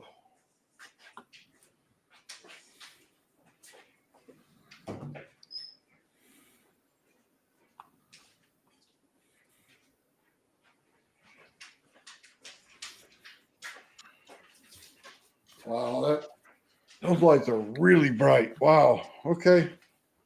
We'll just take a look at the lights because I like light bulbs apparently. Man, those are super bright. So this one is on. Let's see if I can get a good picture of it. There we go. We're on a little bit, off, on, off. You can see it right over it. We're definitely resonating from that Tesla coil. That's really cool. This is the first time I set one of these up. So yeah, we can see it right here at this end. Sorry, the other light's so bright.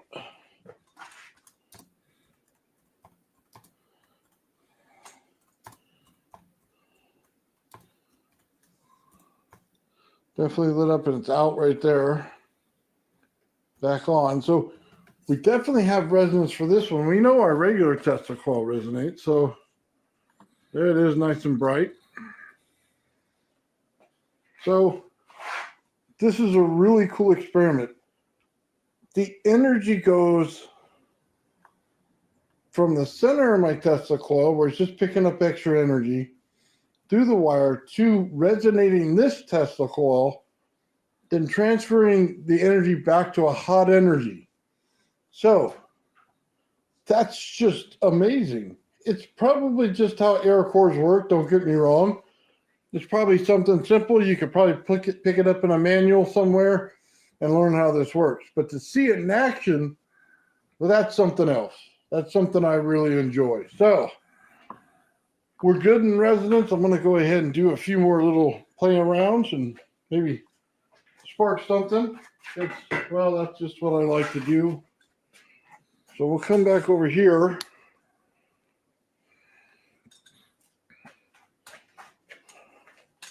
Let's see if I can get a real good tight shot on that.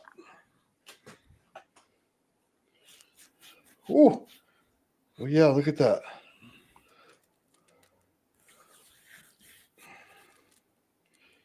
It turns it more into high voltage. Look at that.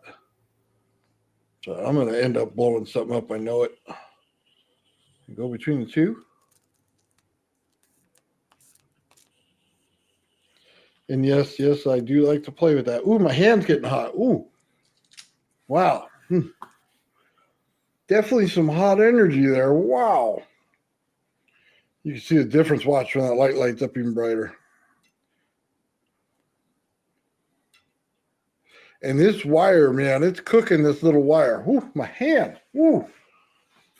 Wow. Does it bring back the heat? Oh, God, yeah, it does. Yeah, it burned my fingers. It's probably going to singe those wires after a while. Anyway, we'll turn the lights back on. Take a look at it again.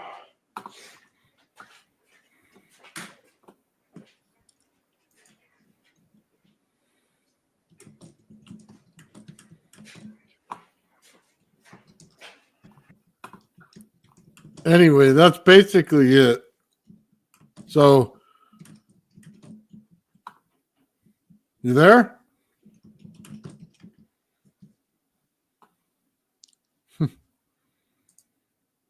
I'm sorry, I had it on mute, Nathan. That it's so creative. It's like you're meandering down a maze from cold energy to hot energy to cold energy. And Ian mentioned in the comments how give the cold energy to the people or something about and return the hot energy. Giving back the hot energy. Well, I was trying to show that you can go in between the two states very easily between the transformers, because that's really what they are. Tesla coil transformer, same thing, just an air core. So I went from cold to hot, and then I could always go back to cold again. Now, in another video, I put the wire down the center of my bipolar Tesla coil, and it lights up the light real bright too. So it'll transfer back into cold energy. So, yeah. But the one thing is, I just kind of freaked me out a little bit when I did it, is I used one wire to start up a Tesla coil, not two. There wasn't a ground wire attached to it. I might have got more energy out of it. There's one single wire, and it was just a pulse magnetic field that was going on in that primary in order to get that secondary to resonate. Was the primary Tesla coil data source, was that a ZBS? Yes. Yeah, it boggles the mind, Nathan. I'm sorry. The reason is that the ZBS, once you set it to a particular resonant frequency, it's sort of locked in. So the fact that you're able to string along these coils and then they start resonating, yeah, I mean, you stumbled upon something very new, at least from my understanding and research. So that's worth looking into right there.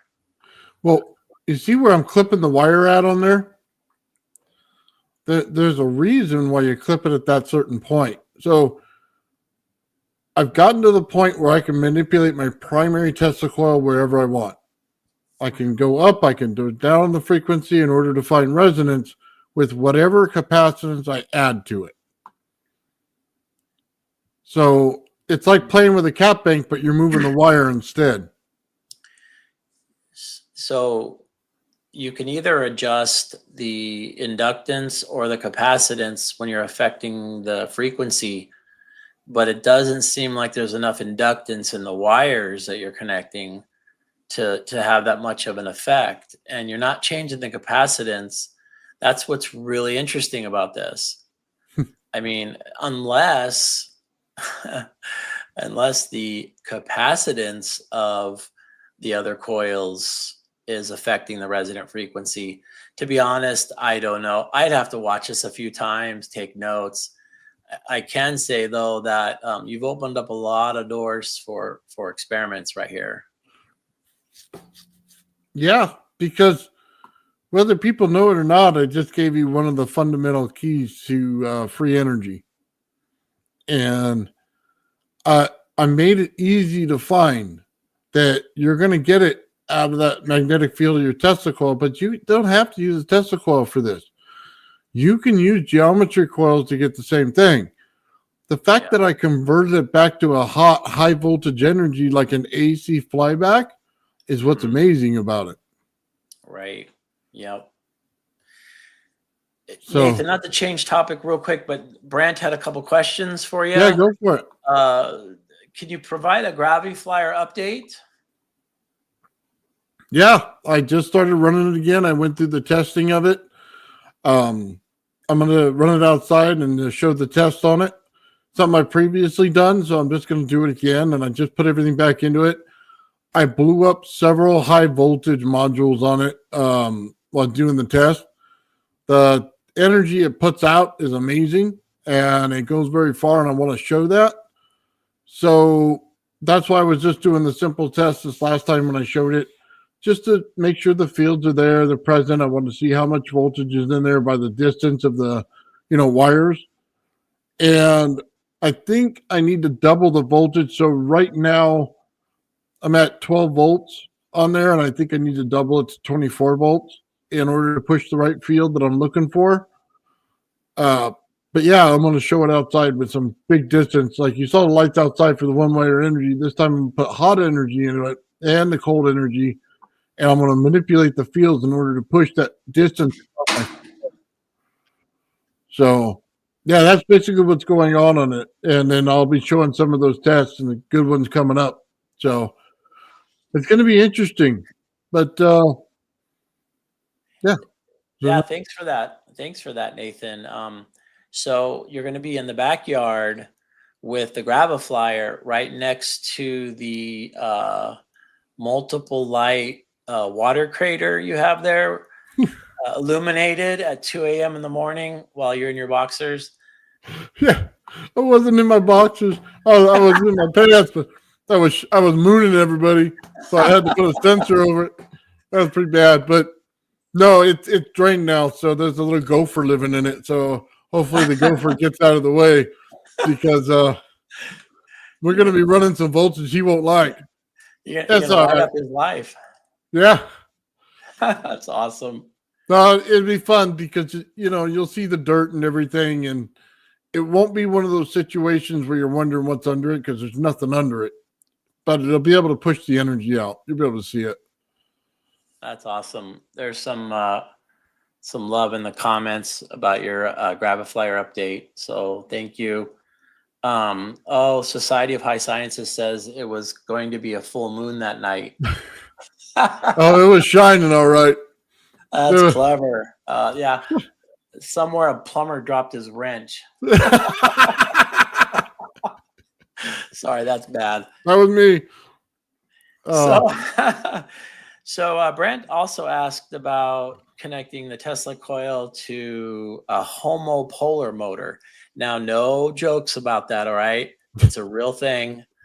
I think it was invented by Faraday. And it's basically a copper disc that spins, and it's all current, no voltage. Well, almost all current, almost no voltage. And Brant here is saying, have you thought about connecting to a Tesla coil? So a Tesla coil is high voltage, low current, and it's, by the way, it's AC, but the homopolar is high current, low voltage, DC. What do you think, Nathan? It's interesting you brought that up. Now, I want to say it's a Testica experiment.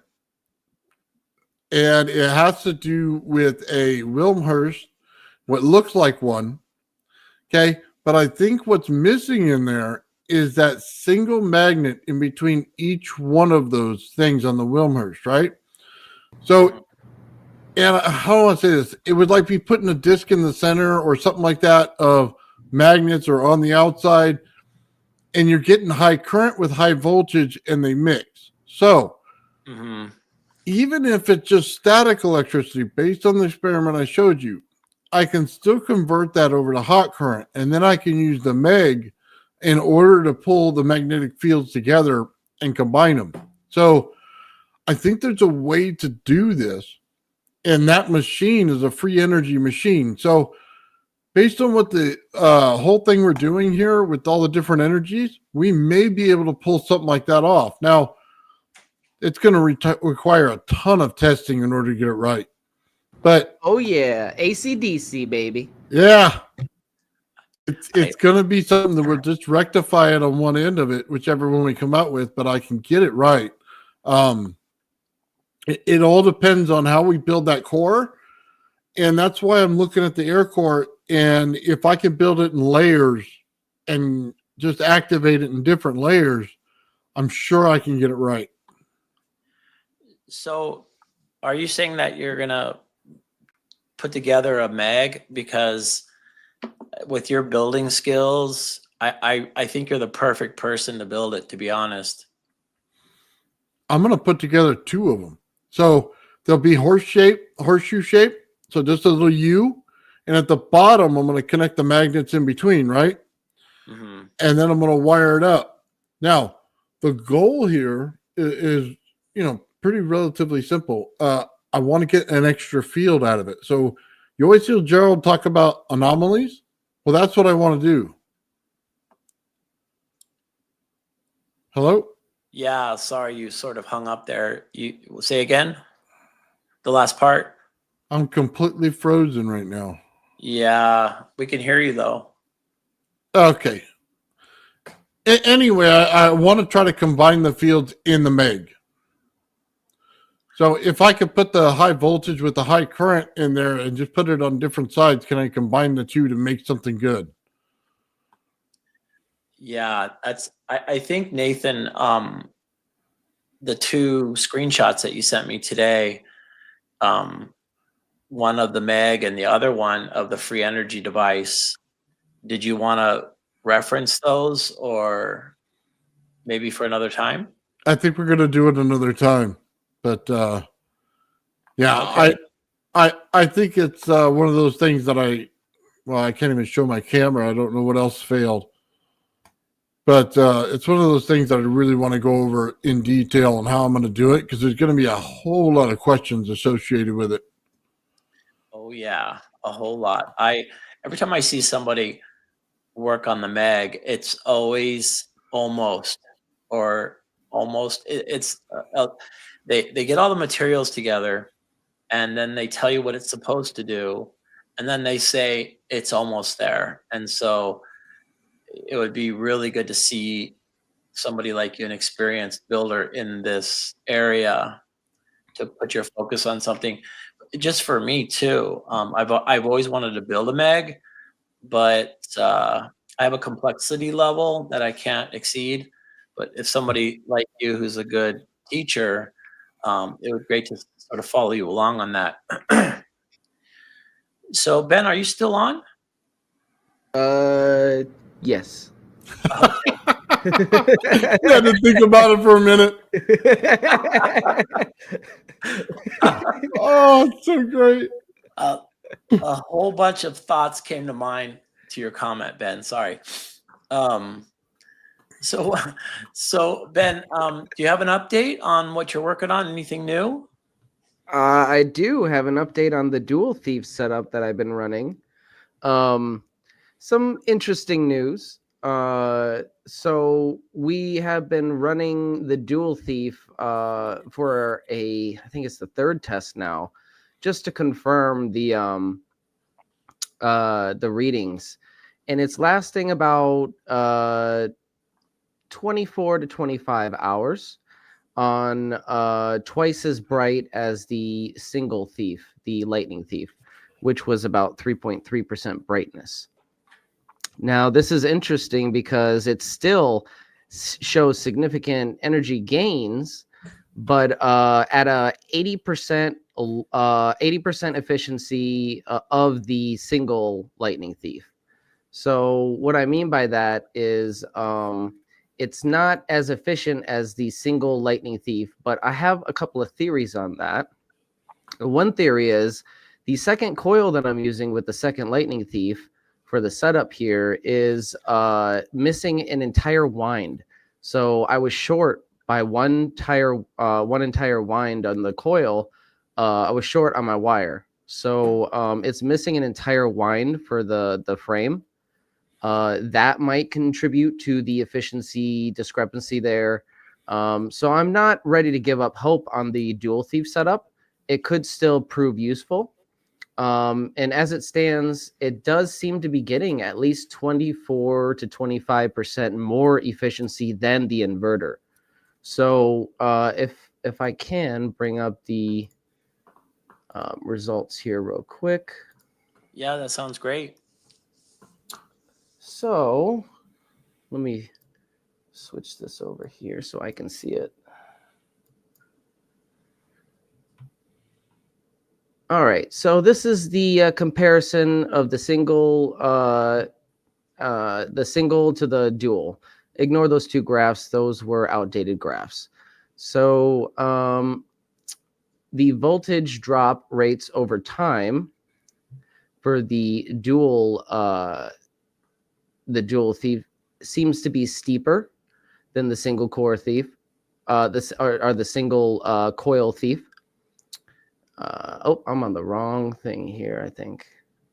Oh, no, there it is. Okay, so the dual thief only lasted about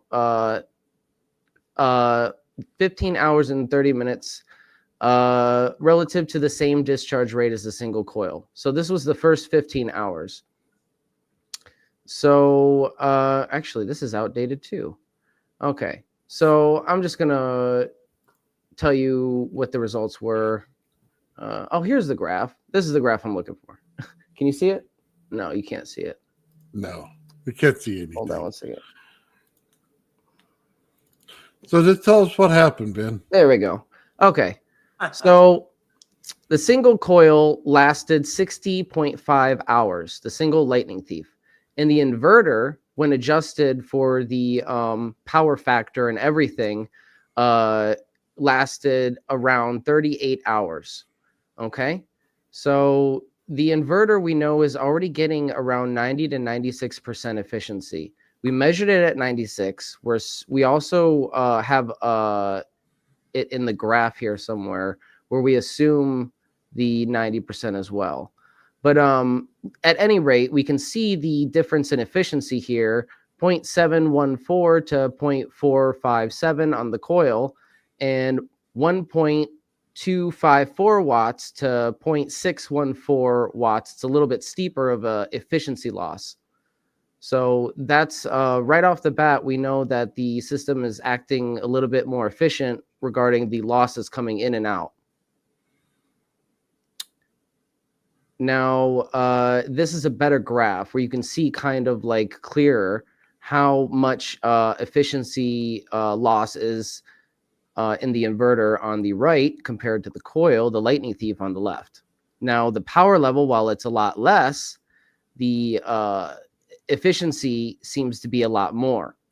So if we can boost that power level, which we seem to have done with the dual thief setup, at least twice as much by eyeballing it. Again, I don't have a lumen meter or a detector or whatever to measure the lumens.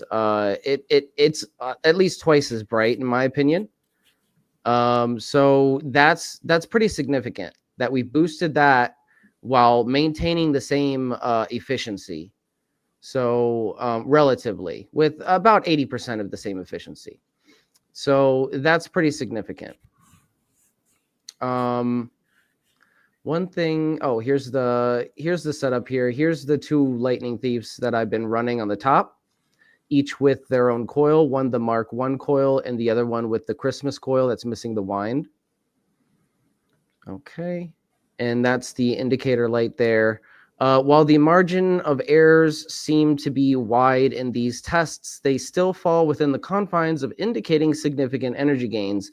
Now, we still need to confirm these, but Michel Morel had some really interesting updates that I'd like to read for you real quick. That kind of, he's going to confirm them with the oscilloscope, but if he does, they will actually, in fact, confirm the readings that I've been getting with the current, which seem to be very minimal loss or even maintaining the current on the output, which is significant when you're significantly increasing the voltage at the same time. So what he had to say, he said, he was testing, and this is a different circuit, by the way. I'm not really sure which circuit he's running for his coil, but he's running the PoE coil, which is the same as the Christmas coil I have, the same frame. And he said he's putting in 250 milliamps, and the output into a 5-watt LED is 1.3 amps. Okay. and he's measuring 3.5 watt. I think he said he's measuring 3.5 watt input to 8 watt output. I have to confirm that. His sentence is a little jargoned right there. But at any rate, he seems to be maintaining or even increasing the amperage. So that's significant, because that seems to be what's happening with the coil readings that I'm getting with the current. I just did some current readings earlier, and I got and it's a little tricky because we're oscillating the current, and we're resonating the not just the load and the the coil and the capacitor, but also the battery now as well is in resonance. So it's tricky. So I wanted to measure both the AC and DC current just to see what it would read, and it basically read almost the same thing, which is very interesting. But with the DC current on the output of the battery, we got around 220 milliamps. And with the AC reading with the amp clamp, we got about 200 milliamps. So that's very interesting, because on the output, we basically have the same readings, only slightly different, with minimal loss. Very minimal loss. And right out of the coil, I think I measured on the Mark 1 coil, there was no loss. It was 200 going in, 200 coming out. So it's very, very interesting readings there. Very cool. Yeah, you got a lot of different stuff going on. All right. So you're getting it to light up brighter, and you say you're getting more amps or slightly more amps? Yes. So while we didn't get the exact same efficiency rate that we got with the single lightning thief, we got about 80% of it, which is still about 24% more than the inverter. So, and remember, the inverter is already at 96%. So it's pretty interesting. Yeah, the panel lights up way brighter with 2 coils. The one coil, though, the Christmas coil, only reads about a quarter of the amperage. Like, it's still maintaining the amperage, right? The input versus the output, the readings. But it's like, okay, so the Mark 1 coil will be drawing like 200 milliamps versus the Christmas coil, which only seems to be drawing 50 milliamps. I still think it has something to do with the capacitor and the LED panel that's messing with everything. I think if we eliminate that, we might get a little bit more brightness. So, who knows? I got a question, Ben. First of all, nice work, and I'm really liking the metrics. There's a saying, you cannot control what you cannot measure. So I'm really digging the metrics. Have you placed a different kind of load other than the lights? I know you talked about maybe turning a small motor when your sphere was in the glass jar and it had that force moving it to rotate. Is there what's your plans for that? So that is using a different system to power it. It's using a stereo amp mini board.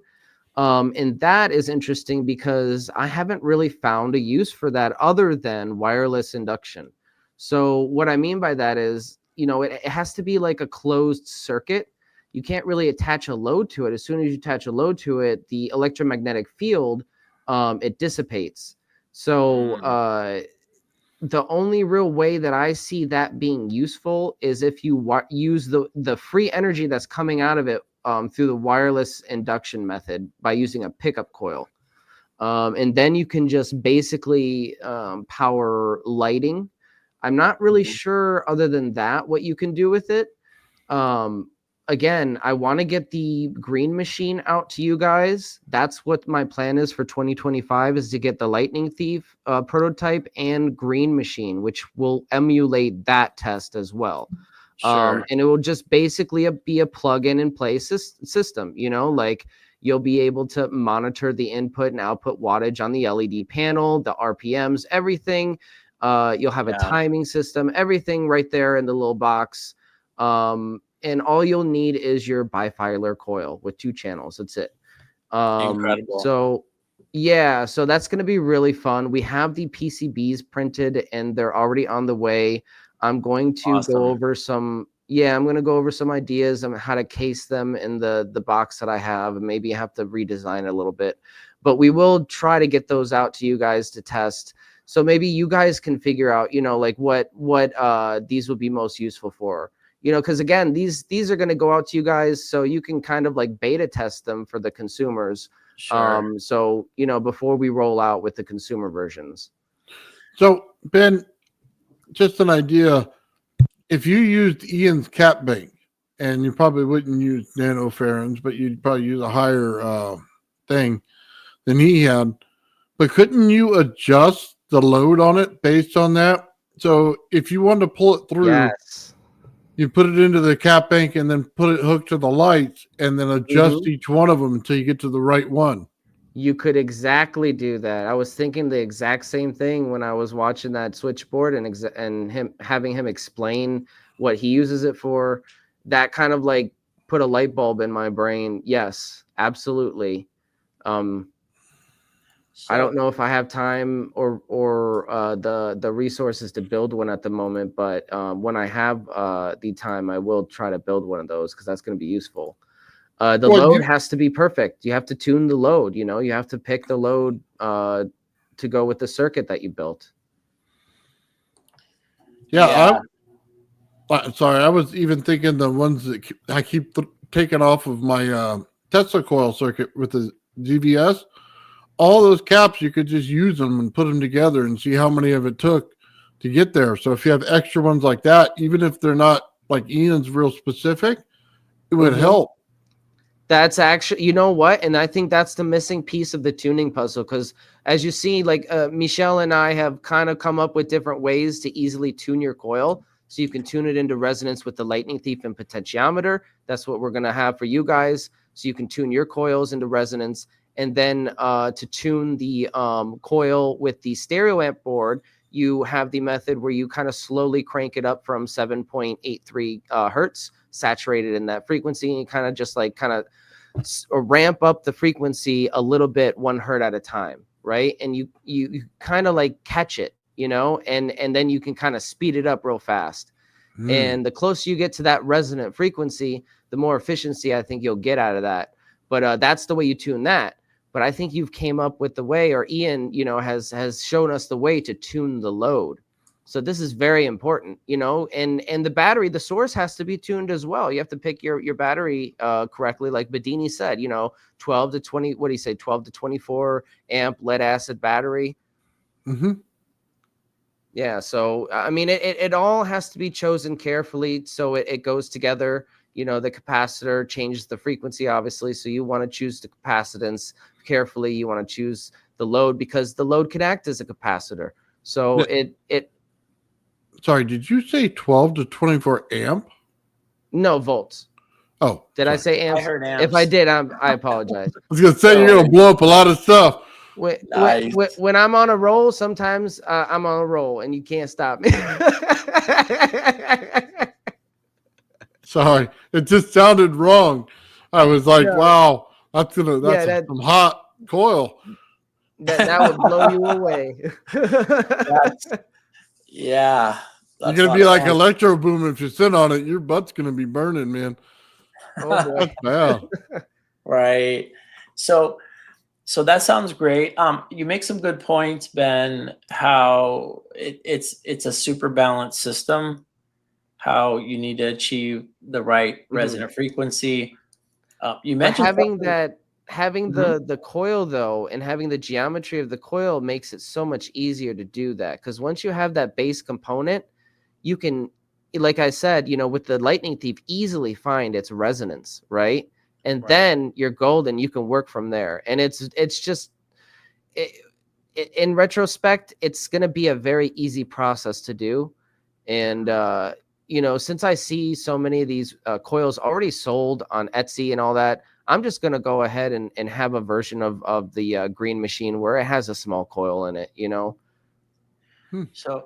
So are you looking to, once you get this with the right outputs that you're hoping for, are you looking to then sell it, or are you going to open source the plans So and everything then is already open sourced. Yeah. okay. The Lightning Thief is open sourced. You can go on my channel and view Michel Morel's circuit. It's just a modified abut excitation circuit, which is a modified Jewel Thief circuit. So um, it's a simplified component, so everything is streamlined for you and your coil. We're going to be selling kits. It's coil Nice. kits. So, like you can put them together. But since I've seen so many on Etsy already, I'm just going to go ahead and have versions that already have the small coil built in. Because Okay. I want this technology out there. I want people to have Yeah. it and use it. They need it. People have been asking me for it, and Yeah. I have the Well, means. So no, that's awesome. I've seen the coils you're making reference to on Etsy, and they're obscenely expensive. Do you think yes, that you might and find a market with cutting the well, cost in half and still making a profit? of course, that's the main goal. Is we want to sell these as close to cost as possible. You know what I mean? Like the idea is to get the technology out there and not have it be like some elitist technology like we've seen like with the Rasha technology. They Yeah. have implemented these coils, but it's like expensive sessions that only, like really rich people can afford. It's not aimed towards a general, consumer base. Right. Whereas like people need to save a little bit of money. It's not going to replace anything, but imagine a system that you can, jumpstart your car on a 12-volt battery that's dead, right? You have a Yeah. dead 12-volt battery in the back of your car, like for emergencies. You have Yeah. the system that I have. You hook it up and you jumpstart your car. It's just an emergency system. Something to save you a little bit of money for efficiency purposes and lighting and heating, stuff Sure. like that. Well, I mean, every little bit counts. It just depends on your market. When I look up parts for a microwave oven, and I see that the parts are expensive, and why not just buy a new one? And after doing a little bit more research, the majority of the world can't afford to buy a new microwave. They Yeah. So they have to order a part to fix it. And I feel like there's maybe a market there where people are looking for energy efficient systems because maybe they don't have a lot of money into their home, but they want to light it. They want light, and yet they're in the third world. And so, have you thought anything about that? Yeah. Yeah. I mean, if you look at what I'm doing right now, I'm lighting, my living room with the lightning thief, the dual thief setup that I have. Mhm. It's fairly bright, it makes a nice light at night. I don't have to turn on any of my lights now. So, I'm saving cost on that end. It's not a lot, it's very marginal. But right now we're aimed at maximizing that efficiency of the system. That's why I want to get it into your guys' hands so we can kind of tune it, maybe get more Yeah. efficiency out of it. But also, yeah, you're right, we want to get these devices into the hands of people in third world countries for sure, because Yeah. at the end of the day, most of the world, we live in this bubble in America, but most of the world is in poverty. Most of the Oh, of world is, course. and they're struggling to get, like save on energy, or, they got whatever they can do. So I think whatever we can do with these systems to make them inexpensive and Yeah. affordable is Right. within our responsibility, if that makes any Yeah. sense. I like that point. When I first moved to, I'm from Southern California, and when I moved to the Chicago area, I had my first winter, and I thought to myself, well, what if the natural gas is uh, is cut off, and for some reason I don't have the ability to warm my home? That made me nervous. So I Right. had installed a wood stove, and then to test it for 1 whole year, I only allowed heat from the wood stove to heat the whole house. Now I had a young wife and 4 kids at the time. I was a drill sergeant in the Navy, and I was able to go 3 straight years without turning on the gas. Is there something akin to you using your invention to say, I haven't done this for the entire year because of this device? So right now, the efficiency for the lightning thief seems to be around like 155%. It's not able to like close the loop, so to speak, and get like infinitesimal amount of extra energy output compared to the input. That happens around like 200 or so, accounting for, various losses in the system. You might have to have more than 200%, but around 200% efficiency is when you can kind of close that loop and kind of see that kind of significant, where, yeah, you're replacing systems completely. That's kind of like the end goal here. Honestly, I do want to get there, but we're not there yet. And I don't want to make claims of over unity. This isn't an over unity system. It's showing significant energy gains, and it's showing 155% efficiency, but that's not verified, right? So, you have to take that with a grain of salt, and you have to just go with the flow of my tests and be patient. And we have to see what this thing is capable of before we can make any claims like that. Sure. Yeah, but at this moment, it does seem like it's going to make a good efficiency, like backup generator, or backup system, so you have a 12-volt battery charge for backup emergency purposes. You attach it to, see the green machine down at the bottom that has a built-in small coil, right? And you have various attachments that you can attach to it for, say induction heating. So you want to heat your little small 1-bedroom apartment living room like me, and the power goes out with the 12-volt battery. You can heat that, it'll last, 1, maybe 2 nights, maybe 3 nights, who knows, right? Wow. And then I'm assuming it's going to last at least 2 nights like that with the heater. That's great. Yeah, that would be amazing. And then we take the attachment off, and we put a little George Foreman type grill attachment, and you have your little cooking stove, Nice. Cooking with the coil or whatever you call it. Nice. Cooking with a coil, CCC?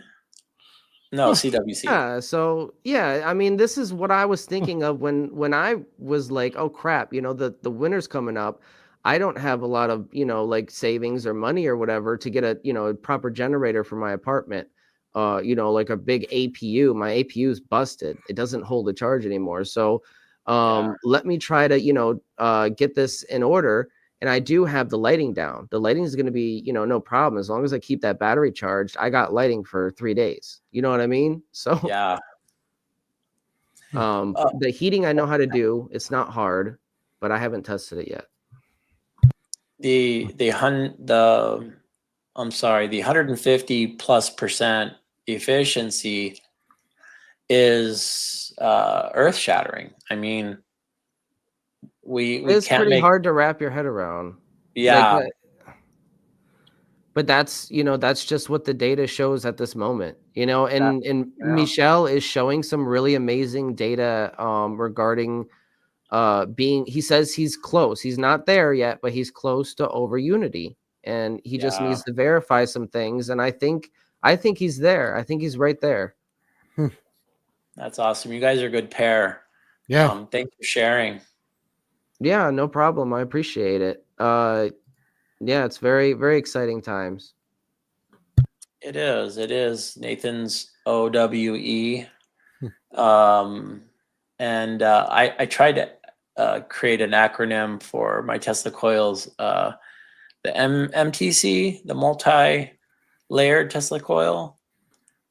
I think that's not in the vernacular yet regarding Tesla coils.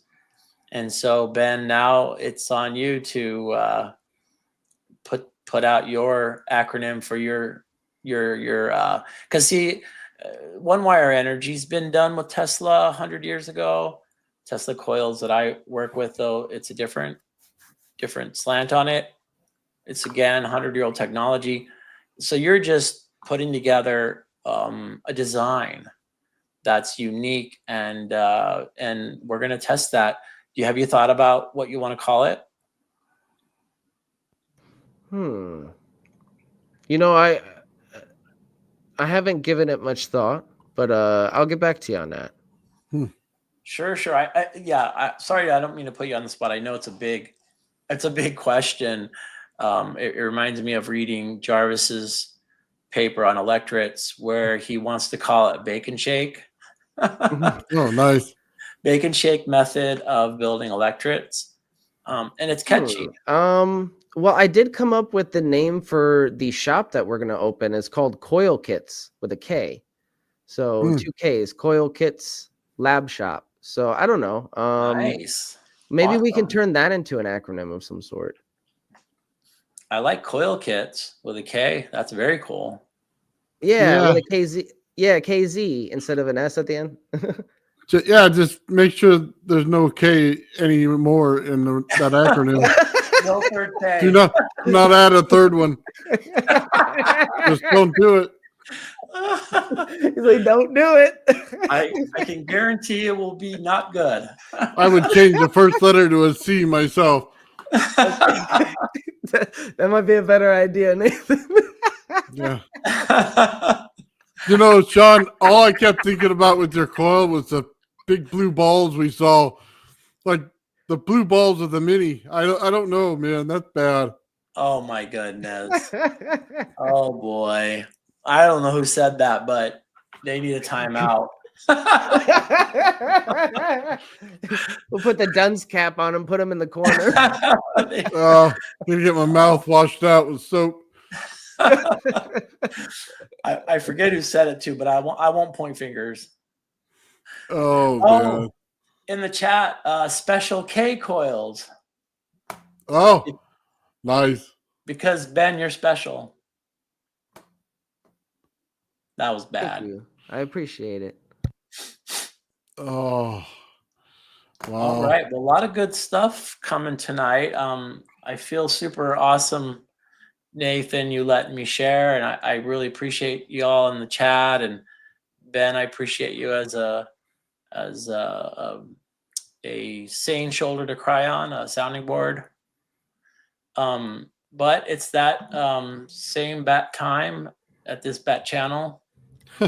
Absolutely. Well, time to hit that old dusty trail, ladies and gentlemen. Yeah, we're so let me just get this out. We're gonna be Friday, Ben and I. I do not think Mike is gonna be back this week, so we're gonna be doing his show on Friday. So League of Extraordinary Inventors, and then Joe's back, so we do Saturdays with Joe, which is gonna be awesome. So yeah, that's what I got going on. Ben, how about you? Honestly, I don't have a lot of going on right now, but I do have those PCBs coming. So what I'm going to be doing in the next couple of months is trying to get a couple of those prototypes together for the team. Okay.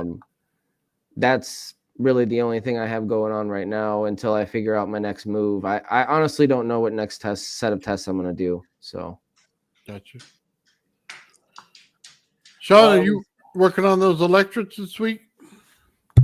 Yeah, that's going to be my focus. So now that I've also heard some good ideas in the chat, SOHS, Society of High, I can't say the whole name, but he came up with some cool ideas that I screenshotted and in the chat. So something about doping and clay and very cool stuff. Right on. So yeah, I'm going to keep that as a primary experiment, and then try to clear my backlog. I got to get that pyramid arcing and sparking, and play around with these golden ratio coils. Right on.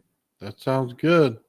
Nice. Well, I'll be doing a couple Gravity Flyer experiments here in the next couple days, and hopefully work this thing out to where it's good. I'm waiting for a delivery in the morning. I blew another ZVS board today. No, I know I'm sorry. myself and a lot of people are excited about your new Graviflyer video updates.